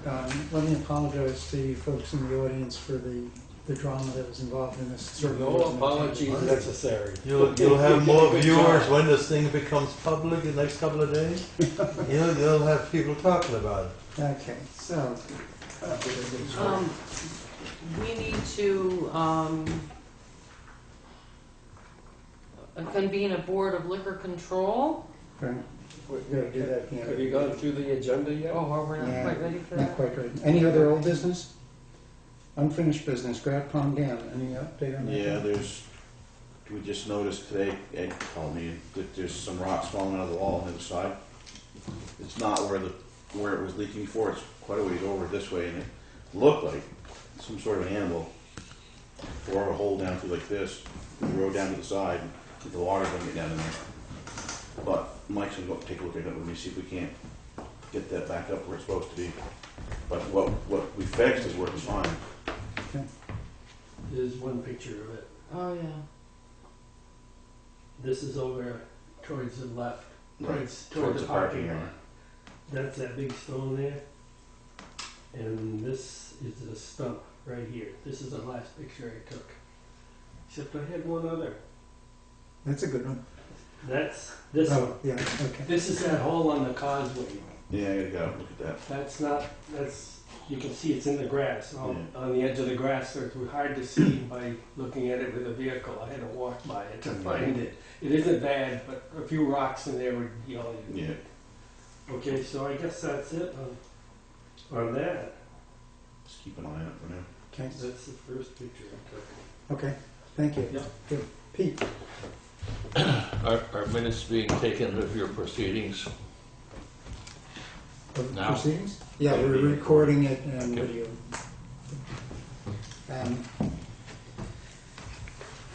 The other unfinished business that we have on the agenda is the VLC town office recommendations, and Shannon provided an update on all that. Is that something we should talk about now, or is it something we can let go till the next meeting? Let it go to the next meeting. Okay, should we do that so that we have time for liquor control thing? Yes. Okay, Shannon, so we'll do the VLCT thing next time. Personnel policy, no update. Lane construction, we've already talked about it. Mhm. Okay, any other unfinished business that occurs to anybody? All right, correspondence. And I just very quickly say that this, in the reaction between an elected official and the select board, points out the huge problem there is between the elected officials and the select board, who claims not to have any way of controlling or influencing these people. That's got to be worked out, because there has to be a relationship between the select board who run the town and an elected official who by choice has taken this position and is not willing to work, not willing is too strong, but has considerable difference in how to execute their job. This has got to be straightened out. Otherwise, you're going to keep having these performances. Who's gonna straighten it out? I was gonna say, there's not much you It can do. has to be a discussion. I mean, like I said, last year I voted on that. I mean, if you can use that money, but not once did I hear her asking if we could use that tonight. You know, she should have, like they said, maybe we should have said this at the last meeting, that it was gonna be over budget. And if we got some of this money, I mean, what happens if you need to use that for restoration, something else, you know? I mean, then the money's gone, you don't have it. But she didn't ask it. What I didn't like tonight is how she did the whole 80-hour thing on us. Yeah. And I'm not gonna be threatened by anybody, her or whoever. I I mean, mean, but I something, don't like you've I'm got not sure to, that we can make much progress on this. I no, not understand tonight, the it point was that you're just making. something that's got to be considered in the future. I think the problem continues to be the same one. Legally, there's no conflict, according to the state of Vermont, even though practically we saw some problems tonight. I'm not talking about dual positions. I'm talking about that position in relation to the governing body, or the treasurer's position in relation to the governing body, what authority they should be able to control to at least ask questions. It's limited. But what's not limited is that we do have the responsibility for managing the budget for the town. And I think the actions that were taken tonight were necessary and appropriate, because the alternative is simply to say the budget doesn't matter. If you go over, so we'll find some more money someplace else for you. I have a difficult problem explaining that to the taxpayers, that there's no budgetary control being exercised by the select board. So, I'm sorry that it deteriorated the way it did, but I think that we're simply fulfilling our responsibility. Correspondence. We have a letter from English Carolyn Bowe, attorneys at law. This was addressed to Anne Damone, the clerk at the Wyndham Superior Court. This letter is to inform the court of my upcoming vacation schedule and to request that the court avoid scheduling any hearings in the matter of Chandler versus Tanner Newfane from August 4th to August 15th. Thank you for your attention. I have a letter from State of Vermont Structures Design Section. The letters to Governor Shumlin and Secretary Searles regarding the concrete arch bridge in Williamsville were forwarded to me for response. We understand your concerns for the bridge and the linkage it provides to the town and others. We've increased our inspection frequency and inspected it earlier this month to assure everyone's safety. As you point out, it's in need of major rehabilitation or reconstruction as soon as time and funds allow. The bridge was recommended and approved for development and evaluation funds this current fiscal year, and has been funded to continue its development as a project in the upcoming fiscal year. The project is currently being scoped to determine the best and most appropriate way to fix it. The historic nature of the concrete arch bridge will likely affect the project scope and may have some effect on the schedule as well. In that we're scoping the project now, I cannot reliably give you a construction schedule or cost estimate. We expect the project to be fully scoped by the end of the year, when we'll be able to better answer those questions. Once scoping is completed, we're confident we can deliver the project relatively quickly compared to the other projects cited in the letter, assuming funds remain steady and the ideas and other competing priorities don't pull funds away from the town highway bridge program. Our track record has improved greatly since we delivered the other project that took over 10 years. This improvement has come about with the joint development of the project prioritization system with the legislature, as well as our focus on the accelerated bridge program and on-time project delivery. We'll be in touch as the project moves forward and appreciate your commitment to respond quickly when the need arises. Please feel free to continue your communications with Senior Project Manager Chris Williams or directly with me, Michael Hedges, at such and such and such and such, with copies to the Governor, Secretary of Transportation, Director of Program Development, Senior Project Manager. I think what he's telling us is that they'll get to it when they get to it, kind of thing. But he didn't say that it's not safe to use in the meantime. So It sounds like the situation is the same as we talked about before. We just have to make sure people swimming underneath it don't get hit by falling concrete. Does that make sense? Yeah. Okay. We have correspondence from Coda and Coda about Williamsville Hall. Thanks to all customers such as you, we're celebrating our 73rd year in business. Please offer the following options: cap price options or cap budget option. Is this just a regular letter that they send every year about I that? haven't seen it probably. I don't know. You know, I'd suggest that we ask Shannon to look into this and get back to us at the next meeting about what this means and what we ought to be doing about it. Okay, Shannon, that's the code. For the Williamsville holiday. Yeah. Shannon, what we're asking you to check into is the Coda and Coda letter of May 23rd. It's on the correspondence pile on the table. More rescue stuff. This is from State of Vermont Division of Policy Planning and Intermodal Development Mapping Unit. A deadline for mapping all Class 1, 2, 3, and 4 town highways and legal trails is approaching, and it's important for towns, cities, and villages to be aware that there's 1 year remaining to get any highways or trails added to the 2015 Certificate of Highway Mileage and subsequently to the general highway maps. Is this an annual kind of thing, or is this something new? Never heard of it. For It looks like it sounds like they want you, if we're gonna add a road to it, they wanna know about it now. That's what it sounds like. Could you take a look at this sometime and talk with Shannon about it and prepare whatever response for me? Yeah, so it is, she's got it, I don't lose it, and And Shannon, talk with you about the letter about mapping the Class 1, 2, 3, 4 town highways. Okay. All right, this is the liquor control thing. The only other correspondence was the VLCT news, which I'll leave there. Before we do the payers, do you want to step out momentarily from the select board, convene as the liquor control board, take care of this, and then come back in? I make a motion that we recess the select board to move forward with a Board of Liquor Control meeting. I have a motion, second. Got a second from Mike. All in favor, please say aye. Aye. Aye, 4-0. Yeah. Okay, so we'll convene the liquor control board at 20 minutes to 10. They bring samples.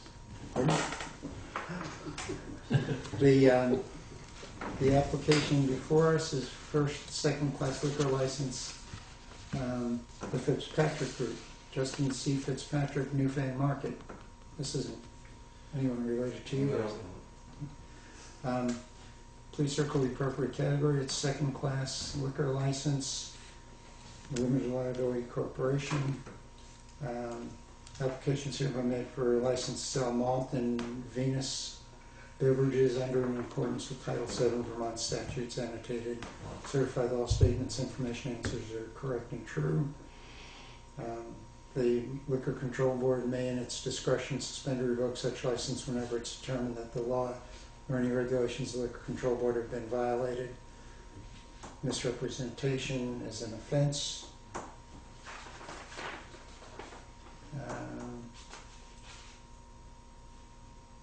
None of the applicants have been, let's see, have any of the applicants ever been convicted or pled guilty to any criminal or motor vehicle offense in any court of law? And the answer there was yes. DUI and false report, A&R, possession of marijuana in 2008.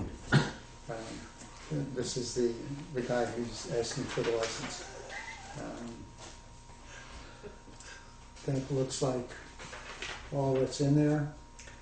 What's the board's? I make a motion that we approve the second class liquor license for the Fitzpatrick Group. Second. Got a second to the motion? Any further discussion? All in favor, please say aye. Aye. Aye. Opposed? Abstentions? Motion carries 4-0. Do we need to sign this thing? Yes. I believe we do. Approved, yep. Town of Newfane, Vermont. Upon being satisfied that the conditions precedent to the granting of the license provided, the commissioners will endorse their recommendation on the application. So it's Newfane, Vermont on 6 that right? Yeah. 6/5/14. And we also need an approved tax rate. Okay. Gotta calm down before I have to go to bed. Thank you for being here again. May I have a motion to convene the meeting of the Liquor Control Board? So moved. A motion, is there a second? Have a second? All in favor, please say aye. Aye. Okay, we adjourn the meeting of the Liquor Control Board at 9:45, and we'll now reconvene the meeting of the Select Board.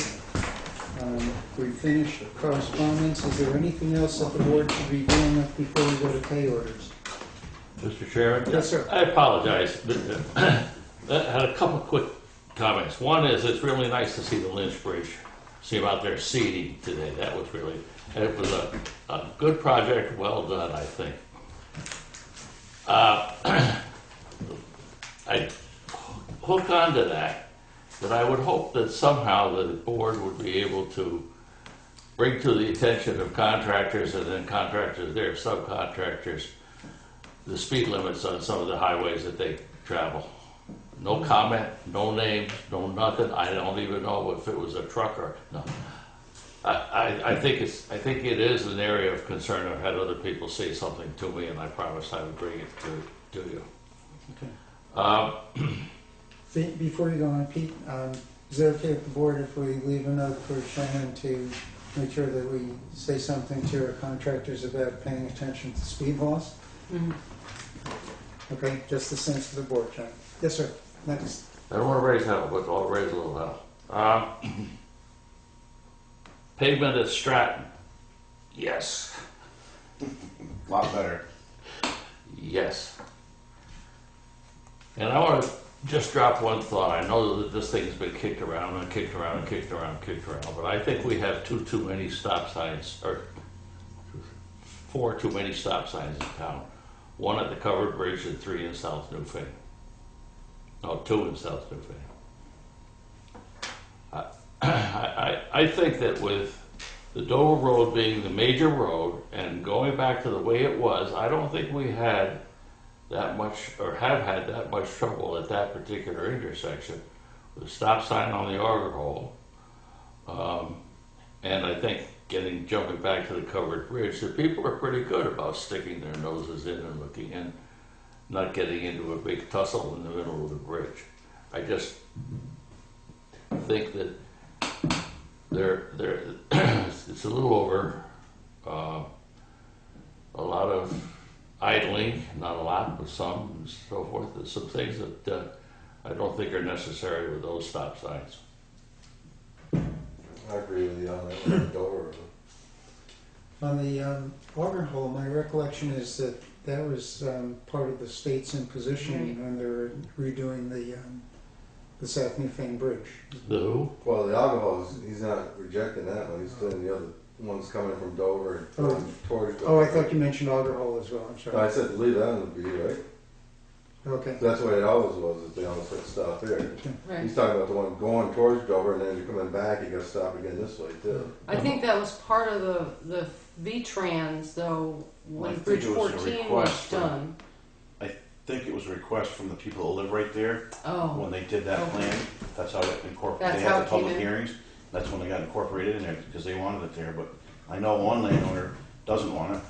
Just One me. headed back towards Dover because he said that he's getting a lot of. Just being sensible. could we talk to V-Trans about it and see what they have to say? They could do a study. Matt Mann would come out.